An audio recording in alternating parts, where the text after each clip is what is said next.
good morning, everyone. Welcome. It is Tuesday, November 11th, 2025. It is 9:34 a.m. We'll go ahead and call our meeting to order.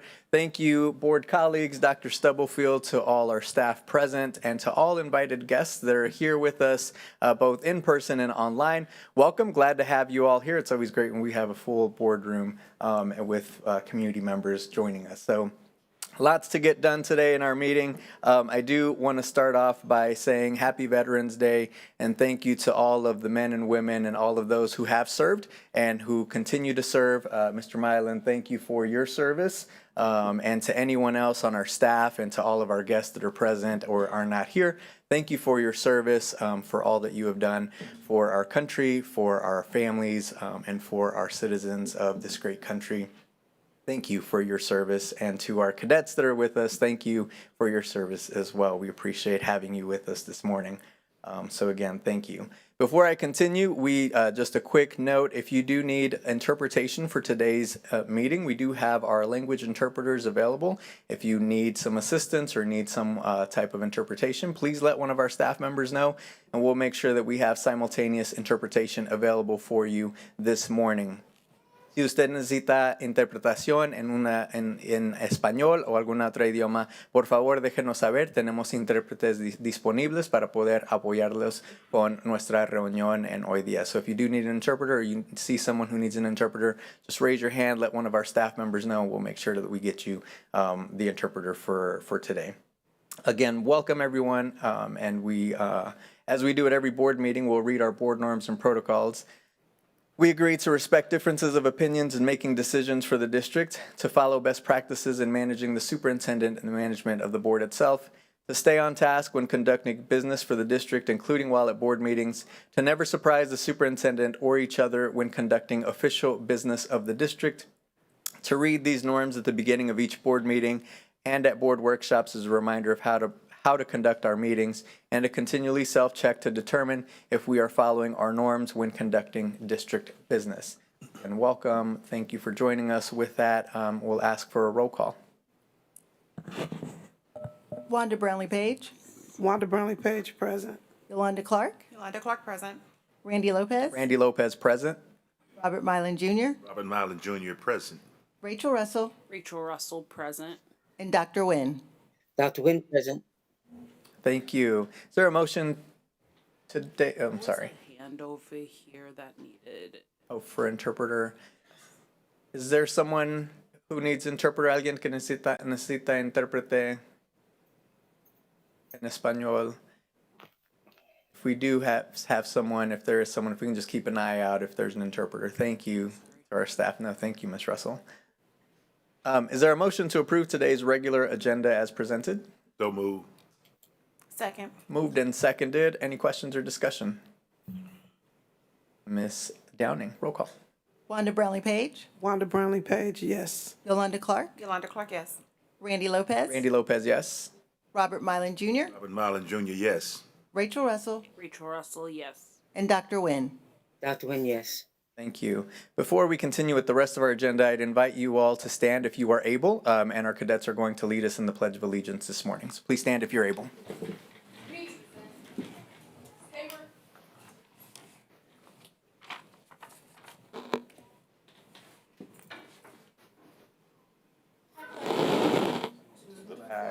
Of the United States of America, and to the republic for which it stands, one nation, under God, indivisible, with liberty and justice for all.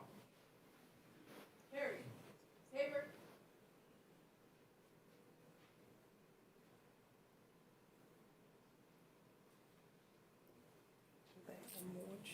you.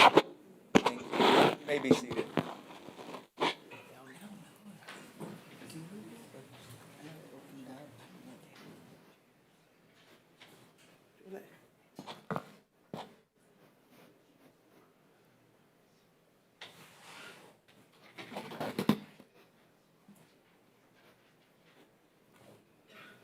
Okay, so we're going to jump right into our agenda, and we're going to try to get some more chairs for folks so that you're not standing if you need a chair, so that folks don't have to stand.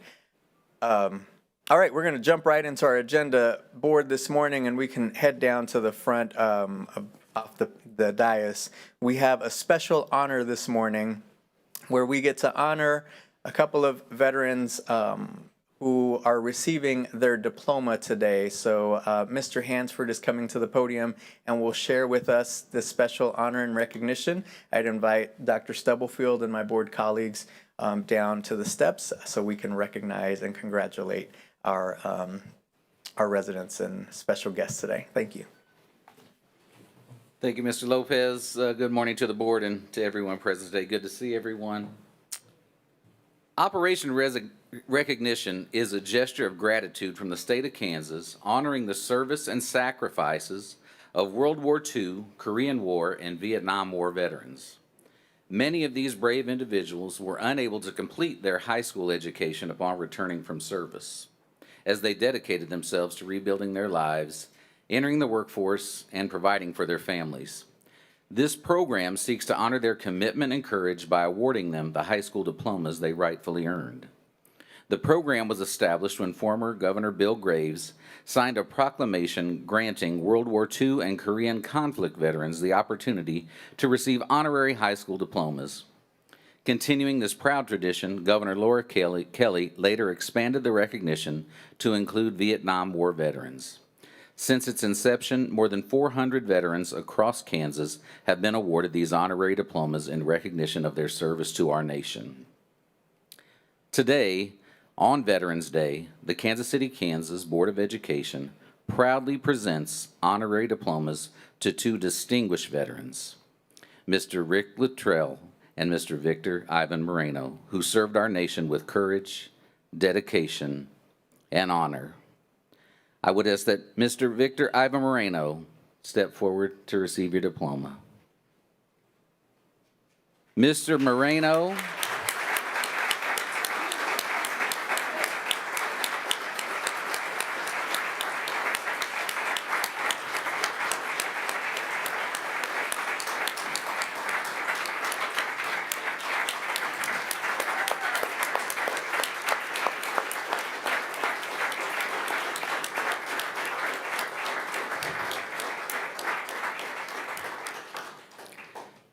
Mr. Moreno served in the United States Marine Corps from August 1968 to 1972, and later in the Marine Corps Reserves from 1978 to 1999. Once again, let's hear it for Mr. Victor Ivan Moreno. Congratulations.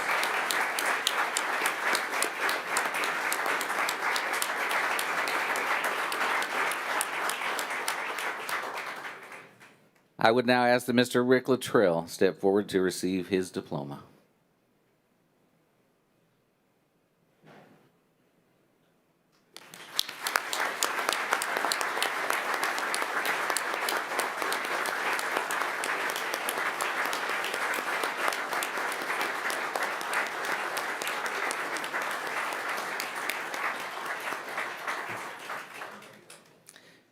Mr. Luttrell served in the United States Marine Corps from March 1972 to 1975. Once again for Mr. Rick Luttrell, congratulations and thank you for your service.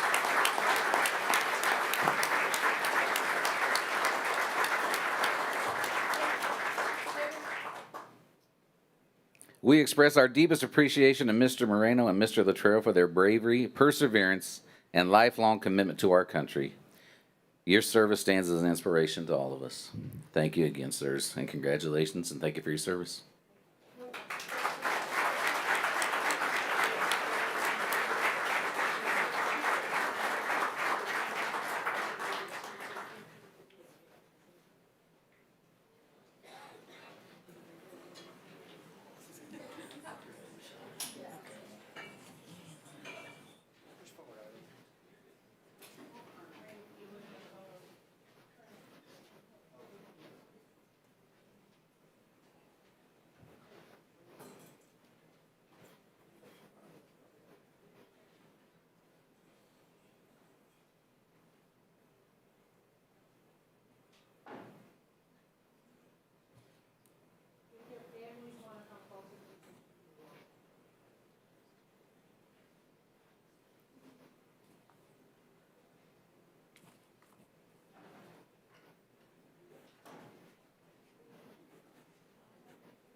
Y'all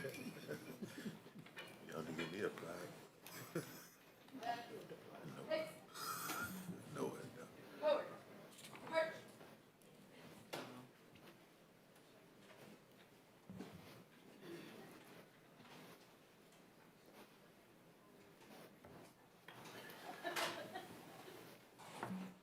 Thank you all, and again, congratulations, and we are honored, and we thank you for your service to Victor and to Rick, and then to all of our men and women who have served our country. Thank you for your great service to our country and to all of us.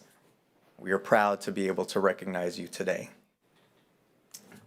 Next on our agenda, we have a special proclamation. I'd invite Mr. Dom DeRosa to the podium. As we celebrate American Education Week, we have a proclamation that Mr. DeRosa, who is the head of the KNEA here, the president, who will read the proclamation for us. Good morning, Mr. DeRosa. Thank you for joining us. Good morning, Board President Lopez and the board. Thank you for this opportunity to read this proclamation and that we've worked together with. So begin with, whereas public schools are the backbone of our democracy, providing young people with the tools they need to uphold our nation's cherished values of freedom, civility, and equity and equality. And whereas by equipping our young Americans with both practical skills and broad intellectual abilities, our schools give them hope for and access to a productive and fulfilling future. And whereas all employees of the education system, including teachers, counselors, library media specialists, instructional coaches, curriculum specialists, paraprofessionals, instructional aides, school administrative staff, custodians, health professionals, student service providers, maintenance and grounds personnel, technology specialists, bus drivers, nutrition service staff, building administrators, business service personnel, human resource staff, district administrators, school board members, and substitutes work tirelessly to serve our children and communities with care and professionalism, ensuring safe and healthy learning environments for all students. And whereas our schools are community linchpins, bringing together adults and children, educators and volunteers, business leaders and elected officials, all united in the shared mission of preparing every student for success. Now, therefore, we, the undersigned representatives of the National Education Association of Kansas City, Kansas, and the Kansas City, Kansas Public Schools, do hereby proclaim November 17th through the 21st, 2025, as American Education Week, and encourage all citizens to join us in celebrating the commitment, dedication, and impact for our public educational professionals. Signed this date of November 2025. Thank you for your time. Thank you, Mr. DeRosa.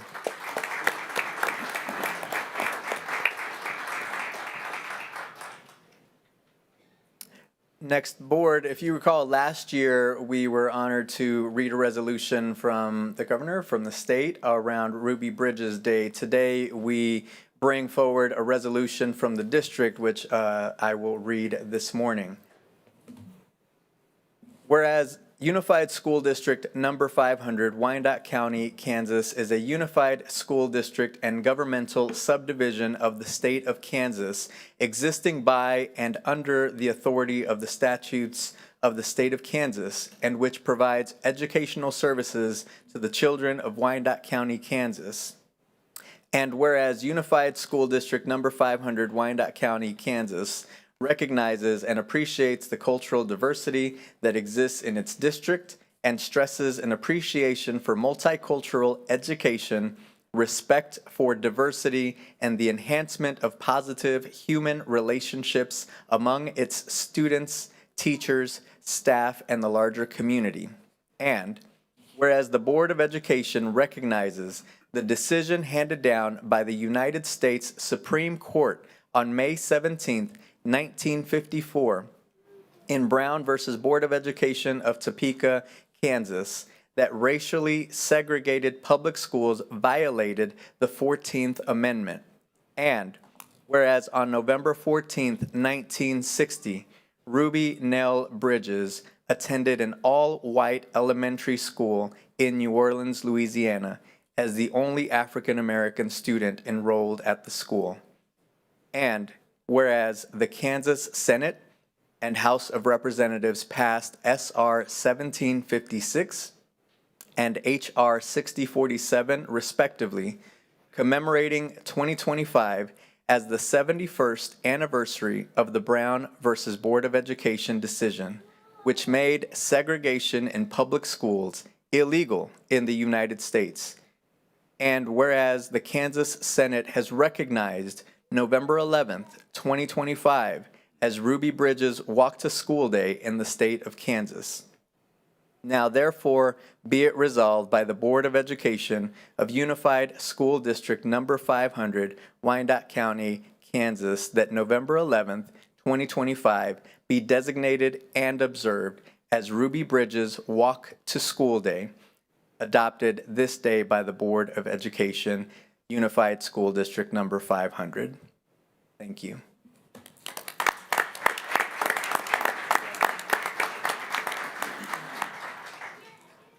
Thank you, Board, and thank you everyone who has made these recognitions and proclamations possible this morning.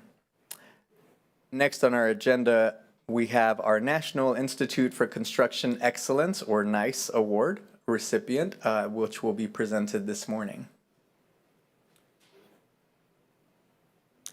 Dr. Wright is coming forward to make our presentation. Thank you. Good morning. Good morning, Board President Randy Lopez, Dr. Stubblefield, board members, and all who are present.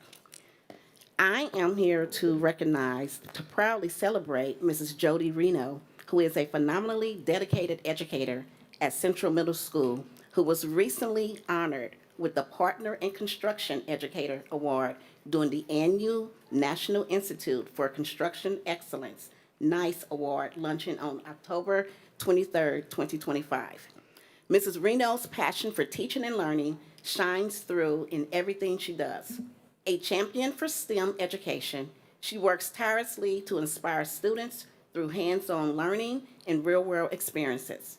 Her leadership in implementing the Institute for Shaping the Built Environment, a design-build curriculum supported by NICE, has empowered countless students to explore the construction and engineering fields in meaningful ways.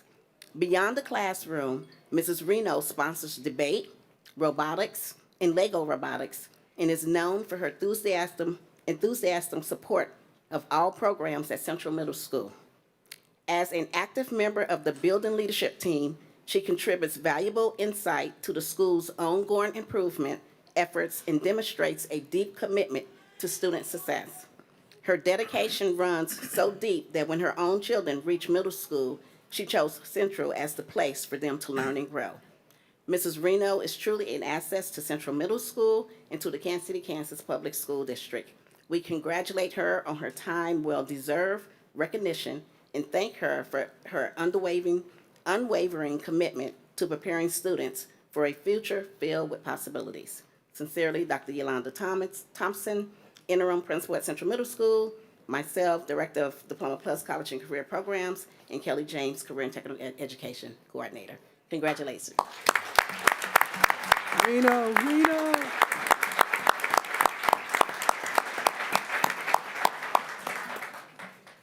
Congratulations. Thank you, Dr. Wright. Next, we have a special presentation in recognition of Mr. Vang Thao. I believe Mr. Carell is coming to the podium. Good morning, Mr. Carell. Good morning, Mr. Thao. It's great to see you again. Morning. Today we celebrate Mr. Vang Tao, his remarkable 44 years of service to the Kansas City, Kansas Public Schools. As a print technician serving the special education department and entire district, Vang has been a steady behind-the-scenes presence whose work has supported generations of students, teachers, and families, from classroom materials to district printing projects. His dedication and craftsmanship have helped countless efforts come to life. Those of us who have worked with Vang describe him as dedicated, dependable, deeply conscientious, and someone who has always taken pride in their work. Always ready to lend a hand whenever needed, his steady excellence, his genuine care have made a lasting impact on his team and the entire district. As Vang enters retirement, we celebrate not only his many years of service, but the kindness, consistency, and heart he brought to everything that was asked of him. His presence will be missed, but his impact will continue to be felt for the years to come in the district. Thank you, Vang, for 44 years of extraordinary service. We wish you health, happiness, and fulfillment in the next chapter of your life.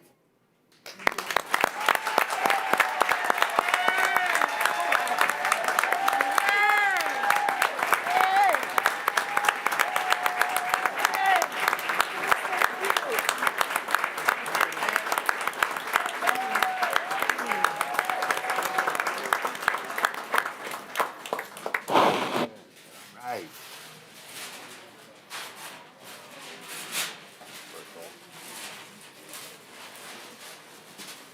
For the record, I was a junior in high school when Vang started. It's all right. You was around. Thank you. Yeah. Okay. All right. Congratulations. Sure, absolutely.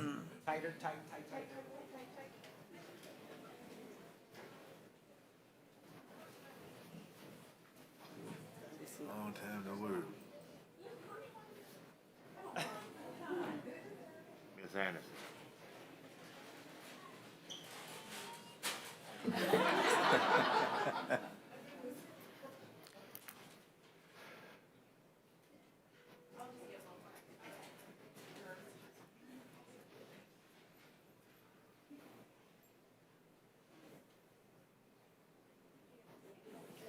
Hey, Miss Anderson. Thank you.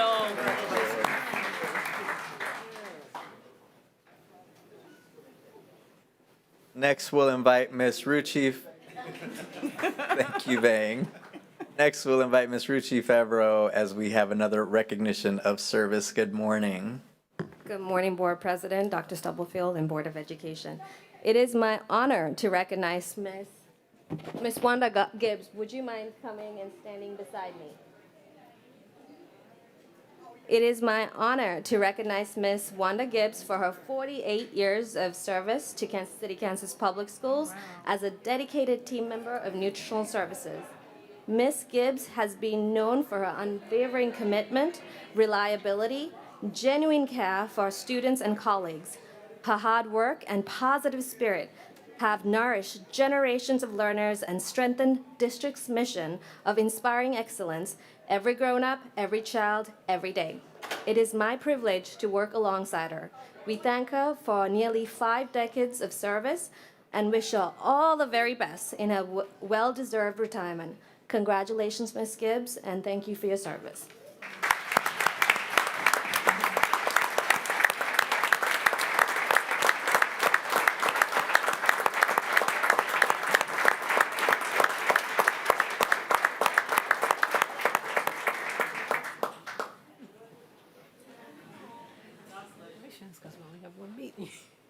Congratulations, Miss Gibbs, and we are so honored for your service to the school district.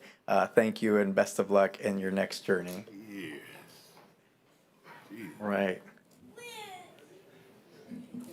Next on our agenda, we continue with celebrations and positivity. Lots of great things happening in KCKPS. We would invite, we'll be celebrating our administrators of the month. Good morning. Morning. Thank you, Board President Lopez, Dr. Stubblefield, and all school board members. Coming from the Human Resources Department, this is one of our favorite activities to recognize our phenomenal employees in the district.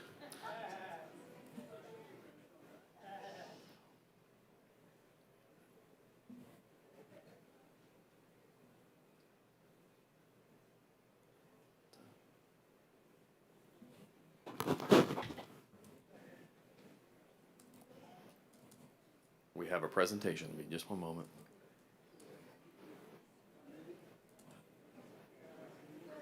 Surname.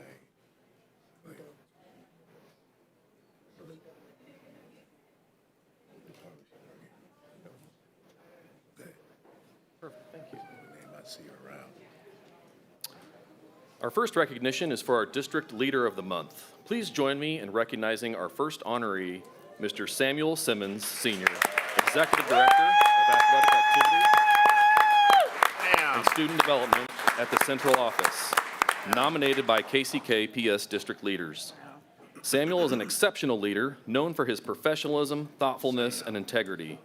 He truly cares about his work and the people he serves. Parents often share how much it means to see him show up at sporting events. His presence makes a difference. Samuel's dedication and genuine approach have a powerful impact on our programs and our community. Please help me in recognizing our District Leader of the Month, Mr. Samuel Simmons, Sr.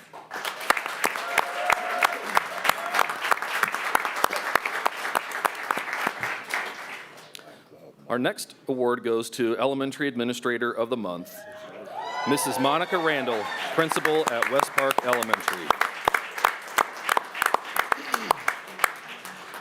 Mrs. Randall leads with compassion, collaboration, and excellence. She has built a school culture where teachers feel supported, students feel valued, and families feel connected. Under her leadership, both attendance and academics have improved. Beyond West Park, she is a trusted mentor whose calm, student-centered leadership strengthens the entire district. Her integrity and focus on what's best for kids make her a shining example for our Elementary Administrator of the Month. Please help me in recognizing Mrs. Monica Randall. Miss Randall. Miss Randall.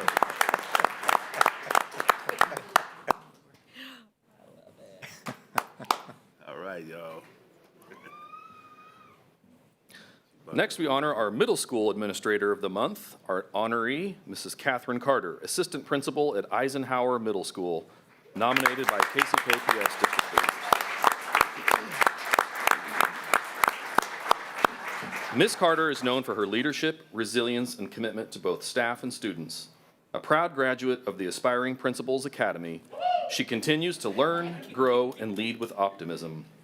She approaches every challenge as an opportunity and never shies away from hard work. Her professionalism, positivity, and care make her an outstanding leader and a well-deserved award recipient. Please again congratulate and join me in awarding Ms. Catherine Carter.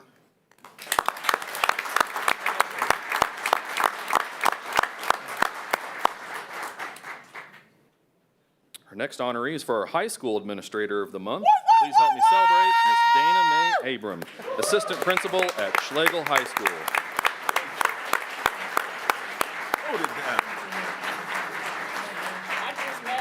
Ms. Abram is the heart of the Schlegel family. A true servant leader, she leads with empathy, strength, and grace.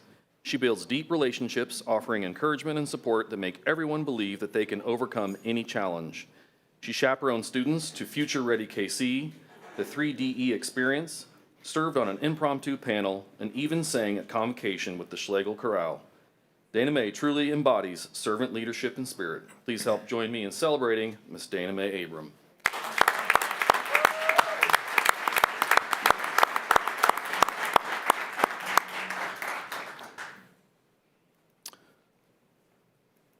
Our next recipient is for our Employee of the Month. Our honoree is Miss Shannon Cossett, ESL teacher at West Park Elementary.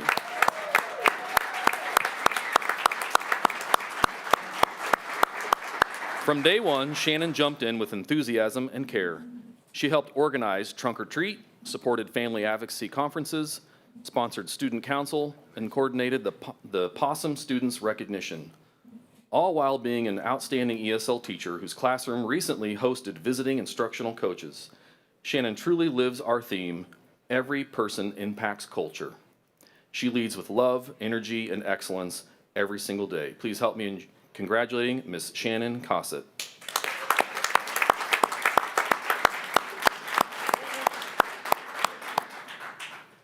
And finally, we recognize our last employee of the month, Miss Nicole Hillman, Administrative Assistant at Welcome Center.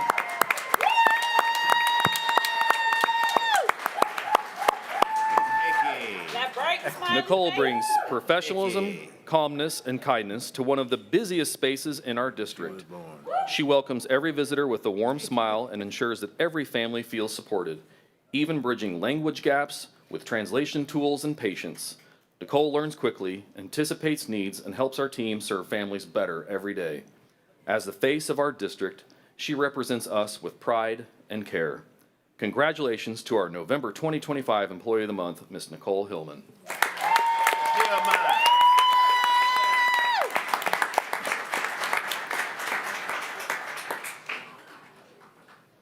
Thank you, Mr. Legler.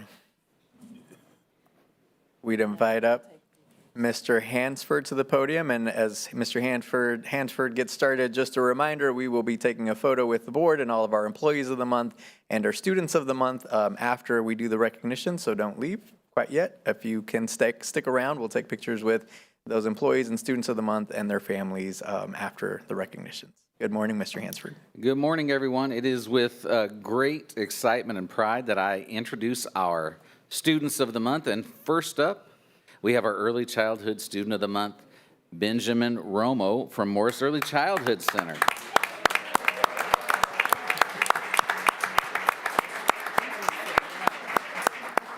Benjamin was nominated by his instructional coach for demonstrating positive behavior and a strong commitment to learning.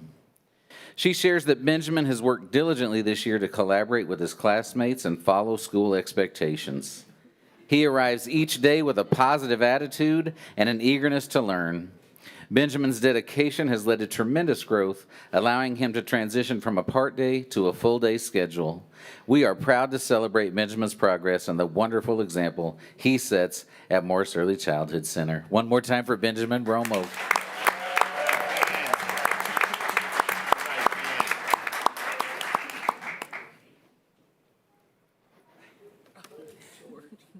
Our elementary student of the month is George Franklin Bush III from Wellborn Elementary.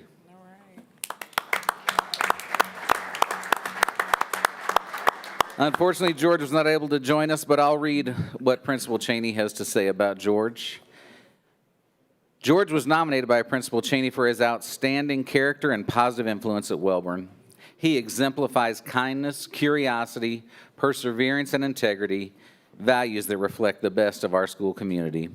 Each day, George enters the building with a warm smile and a respectful attitude, setting a positive tone for those around him. He shows compassion and kindness toward his classmates, always ready to help or encourage others. His integrity and honesty stand out. He consistently does the right thing even when no one is watching. George's dedication to learning is equally inspiring. He approaches every subject with curiosity and determination, asking thoughtful questions and staying engaged in class discussions. When faced with challenges, he responds with patience and persistence, modeling perseverance for his peers. This year, George has also worked hard to improve his attendance, showing growth, accountability, and maturity. His teachers describe him as a student who makes everyone around him better, a true leader through both attitude and example. And we are proud to recognize George for his exceptional character, enthusiasm for learning, and the positive energy he brings to our school each day. Congratulations, George. You are a shining example of what it means to lead with heart and integrity. George, congratulations to you being our Elementary Student of the Month.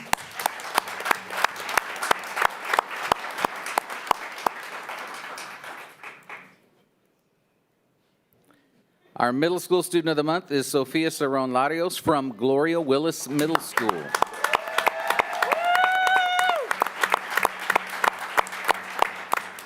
Sophia Cerrone was nominated by her teacher, Mark Murray, for consistently demonstrating positive behavior, leadership, and academic excellence.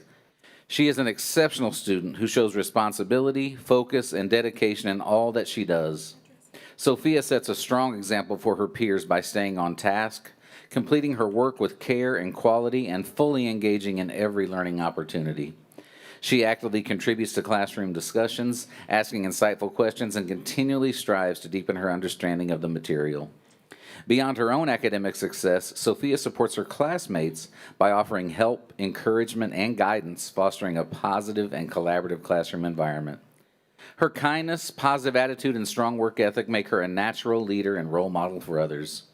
Sophia's empathy, collaboration, and perseverance shine through in everything she does. Her commitment to learning and her uplifting presence make her a truly deserving recipient of the Student of the Month Award. Congratulations once again to Sofia Cerrone Larios.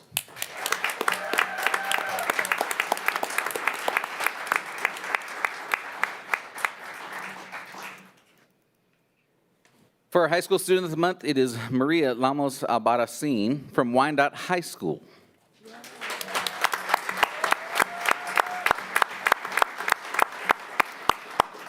Maria was nominated by Coach Novotny for consistently demonstrating positive behavior, determination, and outstanding character. Ms. Novotny shares the following. I would like to recognize senior Maria Lamos as Student of the Month for her exceptional balance of responsibility, perseverance, and positivity both in and out of the classroom. Maria exemplifies maturity beyond her years. While managing the responsibilities of being a young mother, she continues to show remarkable dedication, grace, and focus toward her education. In addition to her academic success, Maria is a valued member of Wyandotte Volleyball, never missing a practice, game, or team event. As her coach, I deeply admire her dependability, leadership, and team spirit. Her ability to meet challenges head-on shows her peers that perseverance and commitment truly lead to success. Outside of school, Maria also runs her own small business, showcasing her creativity, discipline, and entrepreneurial spirit. Her drive to create a better future for herself and her child is inspiring. Maria's story is one of courage, responsibility, and ambition. She demonstrates that success is not defined by circumstances, but by consistency, sacrifice, and heart.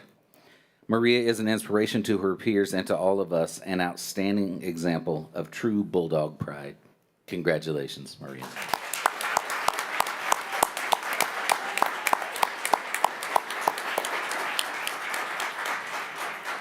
Thank you, Mr. Hansford. Congratulations to all of our employees and students of the month, to your families, to their schools, their classmates, and everyone who continues to support them to be successful. So at this time, we'll take a brief recess so we can take some pictures with those that we are celebrating today, and we will restart our meeting soon. Thank you.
We're going to go ahead and restart our meeting. Community comment. Okay. Thank you. Thank you, everyone. Thank you, board. Again, congratulations to all of our employees and to our students and scholars of the month, to your families and to all the staff that support them. It's always great to be able to start a meeting and have the positive energy and the support, and to be able to celebrate our scholars and our staff for all the amazing things that we're doing in KCKPS. As you know, we only have one regular board meeting in November, so we've got to get it all in this one meeting, but it's great to see them all and to celebrate them all. So we'll continue with our regular agenda. We are on item 3, our community comment. Again, as a reminder, everyone is welcome to give comment. Please just sign up with the board clerk no later than noon, the Monday before the meeting, and make sure that we have your contact information. A member of our team will follow up with everyone who gives comment if there's any follow-up. Just a reminder, you'll have 3 minutes. Please state your name at the beginning of your comments. And then your time will start. I will let you know when you have around 45 seconds or 30 seconds left. I'll just give you a quick heads up, and then I'll let you finish your sentence when your 3 minutes is up, and then I will let you know you were at time. As a reminder, no derogatory or critical remarks about specific district personnel or students during your comments. These are matters that we should discuss outside of community comment.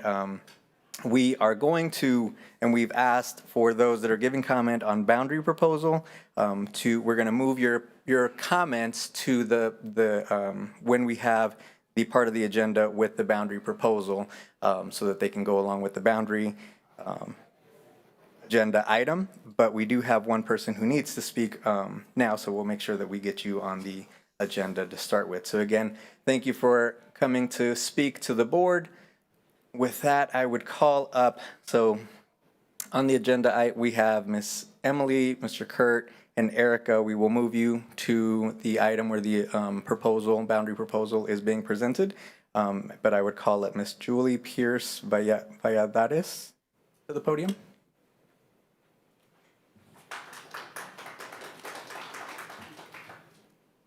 Thank you. Good morning. My name is Julie Pierce Valladares, and I'm a parent of a first grader at New Stanley Elementary. We enrolled in the dual language program because we are a bilingual household and we want our children to learn both languages. What we did not anticipate was to find such a great community.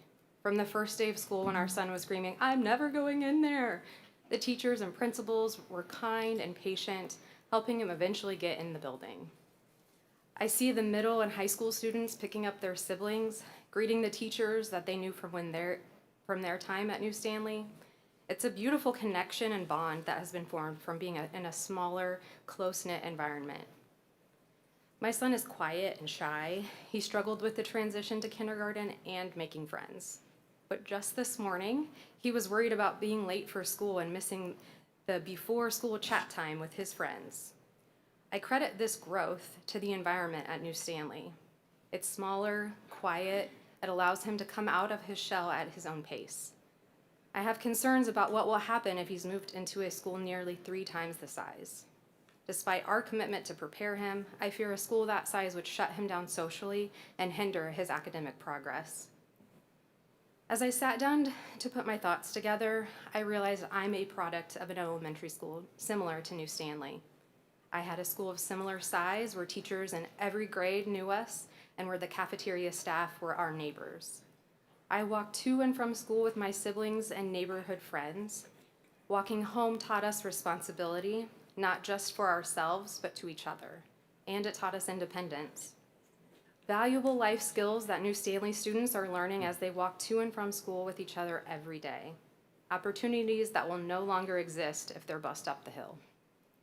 So while I understand the need to be financially conscious, especially in this economic climate, I sincerely hope you consider the social impacts your decision will have on these students and their families, because we see at New Stanley, the school building itself is not the key to our students' success. Thank you. Thank you.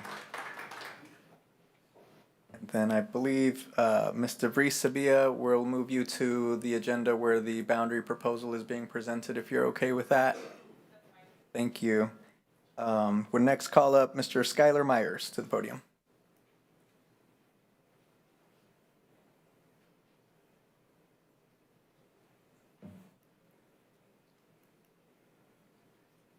Good morning. Morning. I wanted to ask if my wife, Katie Black, could speak before me. Is that okay on the agenda, or does it need to be me first? That's fine. Yes. Thank you.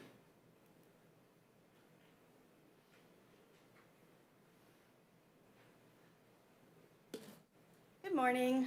Good morning. My name is Katie Black, and I am the proud parent of a dyslexic special education student at Frank Rushton Elementary. I am also proudly autistic and have ADHD. You'll notice my shirt says nothing about us without us.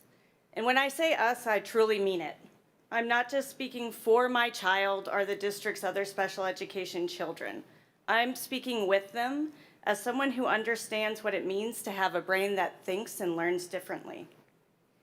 In August, after 16 months of waiting, this district finally published a special education plan promising improved communication and partnership with families.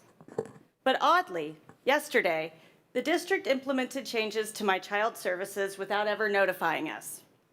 I learned about it through building staff who were concerned enough to risk their positions by telling families. My husband was a principal in this district.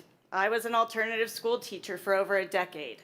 But when I realized the system was failing our child, I quit and became trained in evidence-based teaching methods for students with learning disabilities.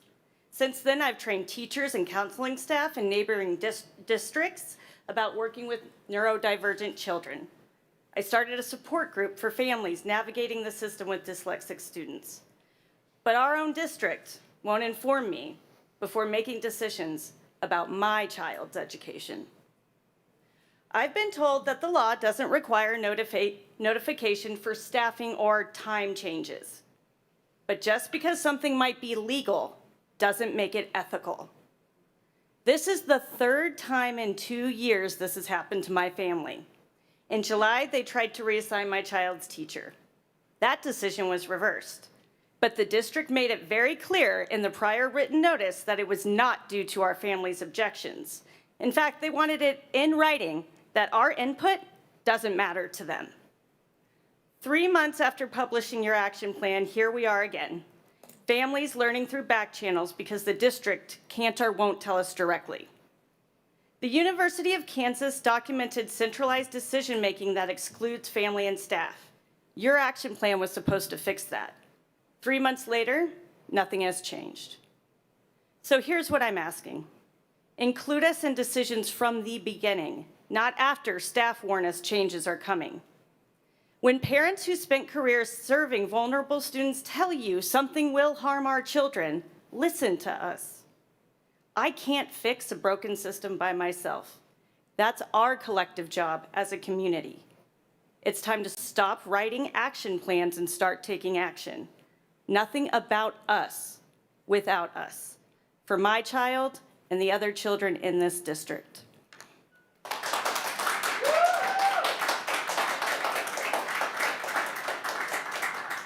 Thank you, Miss Black. Next, would invite Skylar Myers to the podium. And I apologize, I didn't give you your 30-second warning, but Skylar, I'll make sure to let you know. Thank you. Thank you.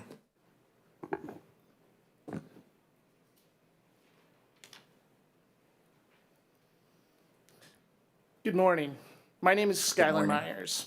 On this Veteran Day, I want to honor and thank all who have answered the call to serve, including both my grandfathers, Jim Aiken and Charlie Myers. My grandpa Jim served as a Navy pilot in World War II, then devoted his life to public health as a director for the Department of Health and Environment for the state of Kansas. My grandpa Charlie served in the Army Reserve and spent 30+ years as a history teacher and coach in the Topeka Public Schools. He was an early champion of girls' prep sports and inspired many of his students and players to understand the importance of service to others. Both taught me that service doesn't end when the uniform comes off or the school bell rings. It continues in how we use our voice, our skills, and our privilege to serve others. I recognize that I stand here with privilege that not all have. But my grandpa's instilled in me that when you have privilege, you have a responsibility to clear a path for those who do not. And that's why I'm here today. Because when public servants fail to act, they fail to serve. including those leading departments and those entrusted to hold them accountable. It began in spring 2021 when more than 15 district school psychologists warned district leadership about ethical concerns and practices by SPED department leadership. Then came the 2022 environmental scan. Then came the 2024 special education status review, both confirming systemic dysfunction and a culture of fear. This board has been informed through third-party studies, public resignations, direct emails, HR data, and even the special education department reported in their June report, we are non-compliant in 4 of 11 federal indicators. Veteran Howard Baker asked during another moment of national accountability, what did you know and when did you know it? It's clear that you've known. It's clear when you've known. What's not clear is whether you care or plan to do anything about it. Over the last 4.5 years, more than 150 special education teachers and related service providers have left this district. That's not a staffing problem, that's a failure of leadership. The cost is being paid by our most vulnerable students. My child's case manager, someone they trust, will now spend most of their day at another school, and then arriving at her school for the last 30 minutes of the day to provide services in the area my child struggles the most. 30 Do any of seconds. you do your best at work the last 30 seconds of the day? The quarter action plan proudly states, we welcome certified SPED teachers and related service providers. Our district continues to lead the way in ensuring students receive the services they need. But since August 1st, the district has lost more certified SPED staff than it has gained, a continuation of the exodus of qualified staff under department leadership. So I'll ask again, who are you here to serve? The kids in community or the department leadership proven ineffective by multiple measures, including non-compliance in 4 of 11 federal indicators. We're at time. On this Veterans Day, honor service not with hollow words and feckless slogans, but with definitive action for our kids and our community. Thank you. Thank you, Mr. Myers. Next on our agenda would call up Ms. Louise Lynch.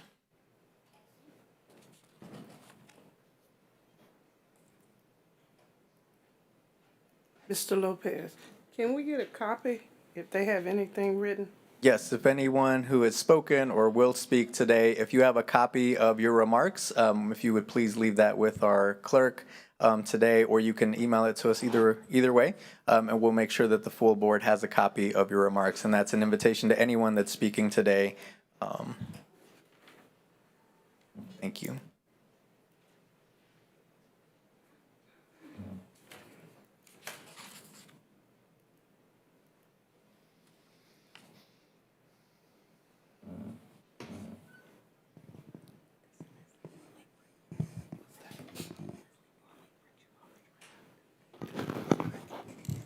Ms. Lynch, right? Thank you. My name is Louise Lynch. I'm from Kansas City, Kansas. First, I do want to recognize all of the veterans and people who have served our country. I greatly appreciate it. My family also served this country in World War II and in the Korean War. My dad came back, the only person out of his battalion to survive out from Korea. And so I thank anyone that's here on that behalf. And I want to applaud the last 2 speakers for speaking up in regards to what they need and what's not being done and what's not being heard, and cherry picking of what the community needs at this point. I want to say also to congratulate all the people that earlier got an award. Kudos to them. But I want to talk about right now in regards to many things that have happened over the last few months in regards to the foundation that serves this district, in regards to specifically the executive director, in regards to how the processes, the people, and the policies are instituted or not. It is fact that they are an employee of this district. It is a fact that they stated their salary is different than what has been noted online and in publications. It is a fact that they have engaged in nepotism.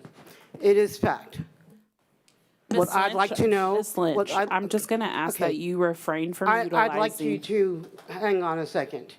I'd like we- to know who on this board approved that.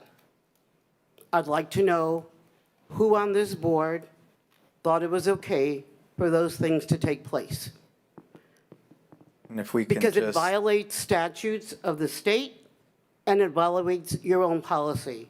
It violated your policy when you allowed them to go online and talk about district business, Ms. which is a Lynch, violation. if we could And yet, just- right now, you want to tell me about what I'm doing that violates.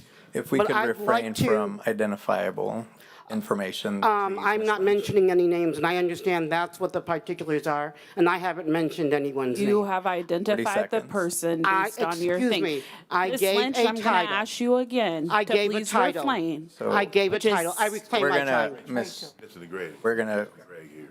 please, I gave a Continue and title. finish. So what I'd like to know is, who approved this? Who thought it was okay to lie to us?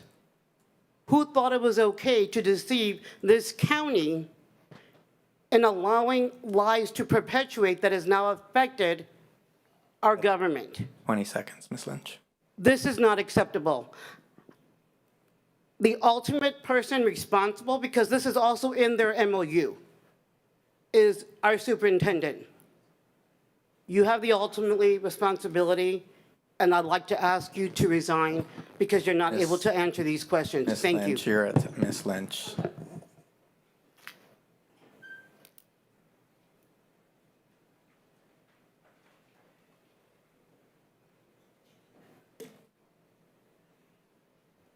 Next would invite Ms. Sarah Lynch to the podium. And as a reminder, per policy, Ms. Lynch, you could refrain from personal attacks or identifiable information on any specific personnel, students, per policy. That's what we would ask. Thank you.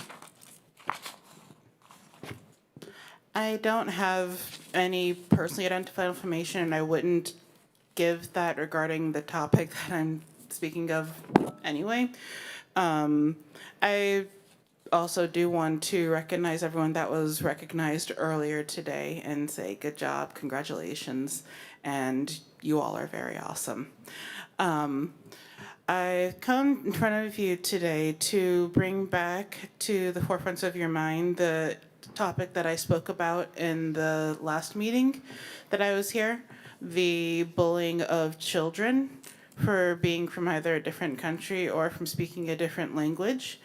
I'm not sure what progress this body has made in regards to that issue, though I just want to bring to your minds that it is a multi-child issue.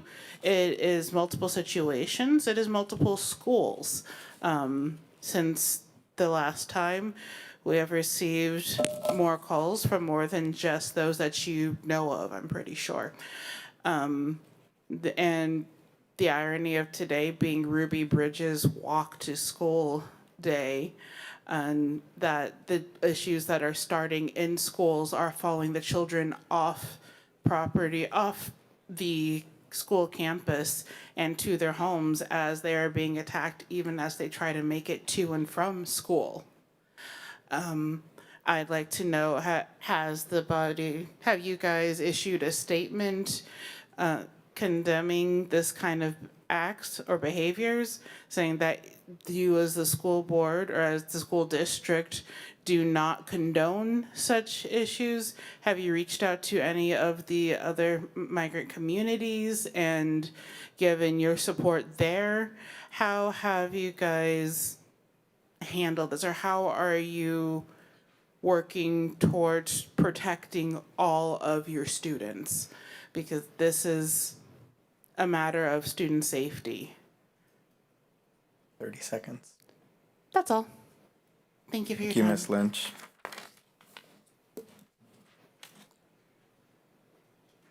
Thank you to all those that gave comment today. As a reminder, one of our leadership team members will reach out to everyone that spoke and follow up with all of you, and the board will receive a report from that. We'll continue with our agenda. Our next agenda items are consent agenda. Would entertain a motion to approve today's consent agenda. So moved. Moved, is there a second? Second. Moved and seconded. Any discussion, comment? Ms. Downing? Wanda Brownlee Page. Wanda Brownlee Page, yes. Yolanda Clark. Yolanda Clark, yes. Randy Lopez. Randy Lopez, yes. Robert Mylan Sr. Robert Mallon Jr., yes. I'm sorry. Go. Rachel Russell. Rachel Russell, yes. Dr. Nguyen. Dr. Nguyen, yes. Thank you. We're move on to agenda item 5 on our agenda, board updates and approvals. Board, these items have come before you at least once before and are up for potential action if it is the will of the board. First up, we do have, it is recommended the Kansas City, Kansas Board of Education approve the NRA rebate program that was presented to us by the unified government. So moved. Second. Moved and seconded. Any questions or discussion? Hearing none. Ms. Downing? Wanda Brownlee Page. Wanda Brownlee Page, no. Yolanda Clark. Yolanda Clark, yes. Randy Lopez. Randy Lopez, yes. Robert Mylan Jr. Robert Mallon Jr., yes. Rachel Russell. Rachel Russell, yes. And Dr. Nguyen. Dr. Nguyen, yes. Motion carries. Thank you. Next, it's recommended the Kansas City, Kansas. Okay. Next, we have, our strategic plan proposal. Board, if you'll remember, this was presented a couple of times and we've discussed in our retreats and previously. This is being brought forward for our strategic plan proposal. And we have Dr. Selena Swillick and Mr. Hansford to the podium to give us a brief presentation so that we're all aware of the proposal that is being brought forward. And as a reminder, I think they're going to give us, it should be in there, the timeline. Board, we will have to select 3 board members to participate in the steering committee. That does not have to happen today.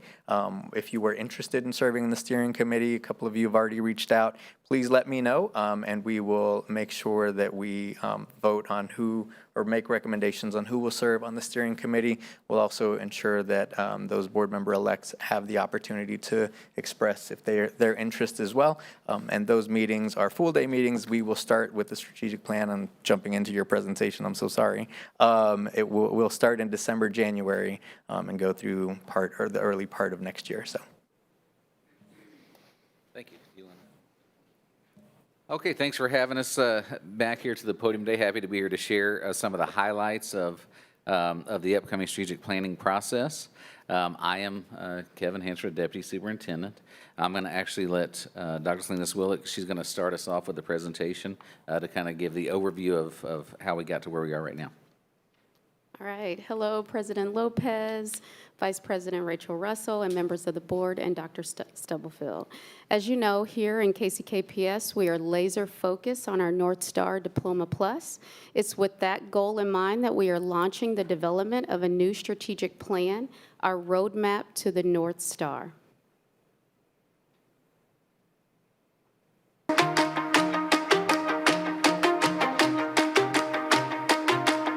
Knowing your destination is important, but having a plan for how to get there can save time, money, and pain during the journey. Just as our students are charting a course for their futures, we as a district need to map out a clear path to our North Star. By 2031, 100% of our students who graduate will graduate with a Diploma Plus endorsement with no disparities in race or gender subgroups while meeting or exceeding the average graduation rate of the state. We're on track with Diploma Plus and graduation, but we still have more work to do. That's why we will be developing a district-wide strategic plan, our roadmap to the North Star. This map will guide our work so that we can serve our students and help them find their paths towards success in their post-secondary destinations. Unlike the strategic framework we currently have, this strategic plan will be complete with specific department plans and focuses, data, and most importantly, accountability measures. We're going to focus on belonging, making sure that all of our students and staff members feel like they're a part of this community. Consistency, so that all of our students have the same experience and opportunities regardless of what school they attend. coherence, building a unified instructional program, and setting priorities that are clear to all. And most importantly, striving to be better every day, because tiny steps forward will equal major progress in the long term. How are we going to develop this roadmap? We need you, students, staff, families, and community members. KCK is a vibrant, connected community, so let's take that energy and pour it into our schools and our children's future. We will be conducting surveys, and we want to know your thoughts. You can take on an even bigger role on a committee or action team. All of our voices are essential in this process. I want to be the artist, and this is my map how I get there. I want to be a firefighter. This is my map to get there. I want to be a naval aviator, and this is my map to get there. I want to be a teacher, and this is my map of how I'm going to get there. We have a long journey ahead, but creating this roadmap will guide us along the landmarks and milestones of our students and community's future success. We are headed towards our North Star, so buckle up and join us on this adventure. As you can see, we're really excited to begin this process, and we'll be working with our consultant, Dr. Michelle Hubbard from KSSB, to start this process. So the first step will be gathering input. And so launching today, just after this meeting, will be a survey, and we really need to hear from as many stakeholders as possible from throughout the district. Students, staff, families, community members, business owners, advocates, and more. We really need this to help our steering committee determine what our focus areas will be. So we'll be spreading that word throughout with our district website and some social media campaigns and community newsletters and signage at schools. But we would also love for all those folks present today if you would reach out to someone that you know in the community and encourage them to provide their feedback so that our strategic plan will accurately reflect the wants, desires, and the community that we serve. Later this month, as Mr. Lopez mentioned, we will open an application for those that are interested in serving on our steering committee. And the steering committee is just that. It steers the work. It'll be about 30 to 35 people with representation from all stakeholder groups, families, students, classified certified staff, our PTA, business and city leaders. And this committee will work to really establish the themes that we will focus on in the work and the strategic plan. It will give us those areas of focus for our work. Once those are determined, then action planning teams will be formed, and each of those action planning teams will have some representation from all stakeholder groups, but a large representation from our district staff, because those action planning teams will take what the steering committee has sent as priorities, and they will develop that into well-articulated goals and outcomes, and as Dr. Stubblefield mentioned, with some accountability measures, say here's our measure of success to tell us that we are making progress. And those committees will start meeting in February, and they will take the next few months to sort of really plan that program, put those accountability measures in place, and there'll be a lot of ongoing collaboration and feedback between the internal teams as well as with the steering committee to make sure that those action planning teams are keeping us moving in the right direction. We would then bring that to the Board of Education for a first read in June with the idea that we would launch and fully implement our new strategic plan beginning the next school year in August. All right, so you might be asking, don't we have a strategic framework already? We do, but we want to have a more developed plan. Just like Dr. Stubblefield said, we're going to build this together, fully form a plan with data, outcomes, specific department plans, accountability measures, and checkpoints along the way. And as we've said, we are very excited to begin this journey. It's going to be a lot of work, but we have a strategic plan and a framework with major benefits for our students and our community, and that is the outcome. Do you have any questions? Both would open up for questions from the board.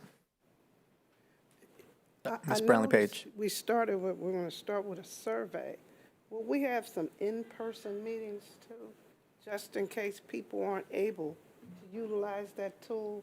And sometimes, to me, my opinion, Ms. Page, can you speak in the it's mic? not always the most effective tool to use. That we need to allow people the opportunity to come in. And we're not trying to make it a gripe session, but at least give them the opportunity to verbally express themselves. And because the survey, it's okay, but it doesn't get everyone involved. Well, so the survey, the reason that we select a survey is because it is the most efficient and widest stretching possibility. We could certainly, I think, if there was some feedback from patrons that said, hey, we need to be able to come in and express those things and give some thought. Now, we will give the steering committee as well as the action planning teams, we'll be providing regular updates to the Board of Education, so those will be on the agenda. And at that time, patrons would hear and could then provide feedback.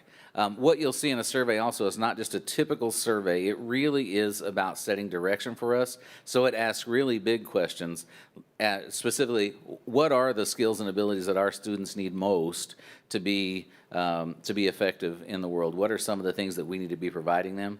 And so it is big picture. We could do some in-person. We have not planned those, I will tell you, at this point. Okay, well, the reason I asked that, correct me about the number, we have somewhere between 21,000 and 22,000 students. When you survey, what percentage of the parents, you can roughly, from all the surveys we've done, what percentage of the parents actually take the time to do it? And it doesn't mean that they don't care. Maybe that's not the best avenue for them. So, and you said you really hadn't planned on doing anything else. But if you want everybody to participate, and what other tool can we utilize So, to try to get that Ms. done? Page, we'll talk about and if we need to schedule some dates between getting the input, we can do that, and we'll reconvene and bring those dates forward. But that is flexibility in there. Only thing we have now with concrete dates are launching the survey, and then we can look at the calendars and offer some in-person spaces. We can also work with the schools with events that they have to also provide an opportunity for some people to collect information in spaces where people already are at. So we'll look at those things and bring an update to you. I appreciate that, but I'm going to keep saying this. And you said you're going to work on that, but we got to give more people an opportunity to speak. Because the survey thing is okay, but are we really hitting everybody? So I hope and pray that we will do some of the things you just stated. We'll work with the schools to be in touch with the families when they are showing up for their things there. Yep. Thank you, Ms. Brownlee Page. Ms. Russell? I just want to say thank you to both of you for taking on this project, as well as Dr. Hubbard. I'm looking forward to this update. Most districts update their strategic plan every 5 years, and we've been doing this framework, long before Dr. Stubblefield got here, unfortunately, due to COVID. One thing that I wanted to elevate is that this survey is not just for parents and students in our district. This is also for business and community members to participate. And so I'm just going to uplift organizations like El Centro, the Kansas City, Kansas Chamber of Commerce, Wyandotte Economic Development Corporation. Those individuals, very similar to what Commissioner Randy Watson did when he cast the vision for this state. And so just making sure that, and I know we will, that this does reach those populations, because we do want, this is a plan together, a roadmap, as Dr. Stubblefield said, buckle up and get ready, because KCKPS has a lot of really great things going on. We have work still to do. I'm not naive to that, but just really looking forward to bringing the community together. And just to also mention, the survey is not the only time that folks will be able to give input. And so I hear the request and the ask, but it also, capacity is a thing too. And so the capacity, we can use the system levers that we have now to share the word and to get some, provide additional assistance. But right now where I stand, I also don't want us to overdo it in a way in which the data then is skewed because we're doing too much. So thank you very much. Thank you, Ms. Russell. And Mr. Lopez, Yes, Ms. in Page. response to that, I respect that, but we got too many people coming in who are asking for a voice and want to be heard. And I know we don't have all the time in the world, but they voted for us to represent them. And I just want to make sure we do that and give them that opportunity. Thank you, Ms. Page. Additional comments or questions? Not, is there a motion, Kansas City, Kansas Public Schools Board of Education approve the KCKPS strategic plan proposal? So moved. Second. Moved and seconded. Questions or further discussion? Hearing none, Ms. Downing. Wanda Brownlee Page. Wanda Brownlee Page, yes. Yolanda Clark. Yolanda Clark, yes. Randy Lopez. Randy Lopez, yes. Thank you. Robert Milan Jr. Robert Milan Jr., yes. Rachel Russell. Rachel Russell, yes. Dr. Nguyen. Dr. Nguyen, yes. Thank you, Board. Next on our agenda, 5C, it's recommended the Kansas City, Kansas Public Schools Board of Education approve the proposal from the AT&T plan. So moved. Second. Moved and seconded. Are there questions or discussion on this item? Seeing and hearing none, Ms. Downing. Wanda Brownlee Page. Wanda Brownlee Page, yes. Yolanda Clark. Yolanda Clark, yes. Randy Lopez. Randy Lopez, yes. Robert Milan Jr. Milan Jr., yes. Rachel Russell. Rachel Russell, yes. Dr. Nguyen. Dr. Nguyen, yes. Thank you, Board. Next on the agenda, it's recommended the Kansas City, Kansas Public Schools Board of Education approve the cybersecurity coverage. So moved. Second. Moved and seconded. Any questions or further discussion? Hearing and seeing none, Ms. Downing. Wanda Brownlee Page. Wanda Brownlee Page, yes. Yolanda Clark. Yolanda Clark, yes. Randy Lopez. Randy Lopez, yes. Robert Milan Jr. Milan Jr., yes. Rachel Russell. Rachel Russell, yes. And Dr. Nguyen. Dr. Nguyen, yes. Thank you, Board. Next on our agenda is item 6. Board, these are new items that are being presented for informational purposes only. No action is being requested today of the board, but they are here for your review. If you do have questions, we do have folks in the room who can answer questions today, or we can submit questions and get responses for whatever we don't have responses for to the board later. So we'll just go down the list. Any questions on new business item A?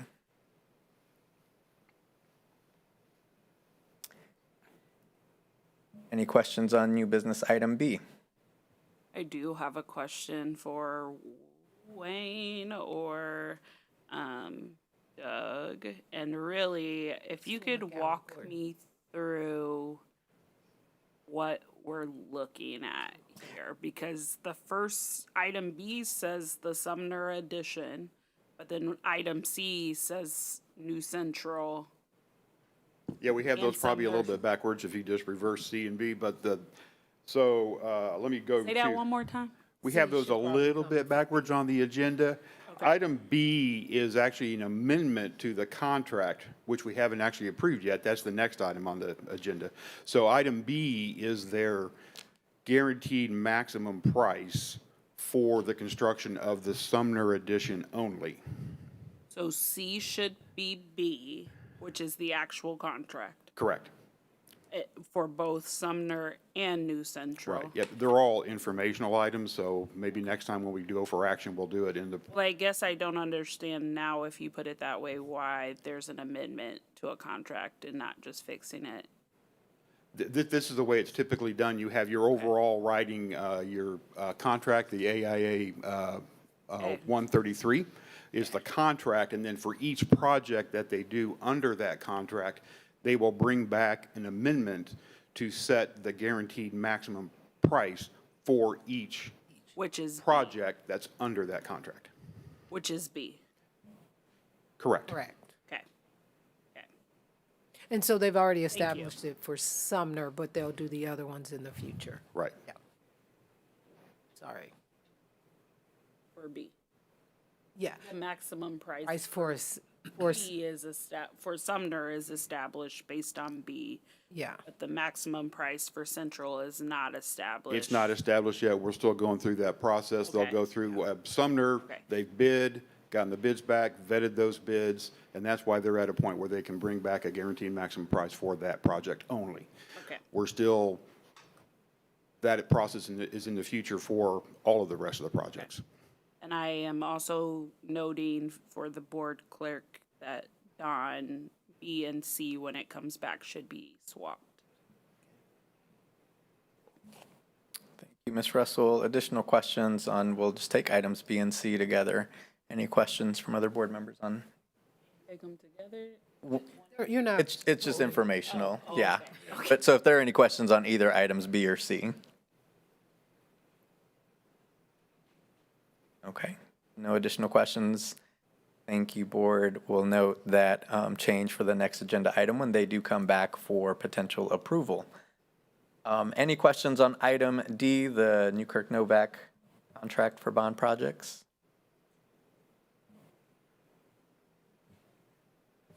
Hearing none, okay. Board, if you do have questions as you're reviewing any and all of these items, please submit those to Dr. Stubblefield, and we'll make sure that we get any responses back to the full board. If there are any questions, again, these will potentially come back for action or requested action of the board at a future board meeting. Thank you. Okay. Next, board, we have agenda item 7, a board report. We will hear from Hollis and Miller regarding the new Argentine Middle School and Central Middle School. Got our friends from Hollis and Miller here as they're making their way forward. Thank you. Good morning. And as they're making their way forward, there is, just a reminder or a plug, there is a community informational session on November 19th at Harmon High School regarding the new Argentine Middle School, where Hollis and Miller will be presenting information to the community. If anyone is interested in joining, please spread the word. I know our social media team has put that out there. Please make sure that we share that so that we get as many community members to attend and hear about the new Argentine Middle School. Mr. Lopez, can you repeat the date again? Yes, November 19th, and I don't remember the I time. believe it's 6 p.m. 6 p.m. Thank you, Miguel. At Harmon High School. Thank you. No problem. Good morning. Good morning. Give us 1 second. It looks like we're having.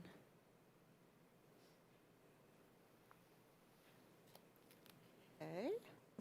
I see a PDF here. I'm going to try that. Okay, here. I'm going to.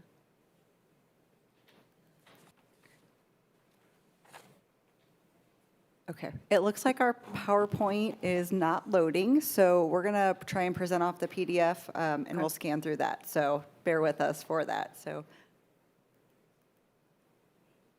So why don't we do this? Let's take a quick recess, 10-minute recess for the board while we try to pull up your the PowerPoint so we can have that ready so we make sure that you guys have the information. So we'll take a quick recess. We'll be back here at 11:19. Thank you. Thank you.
Thank you all for giving us a brief recess so we can get the PowerPoint and stretch our legs a bit.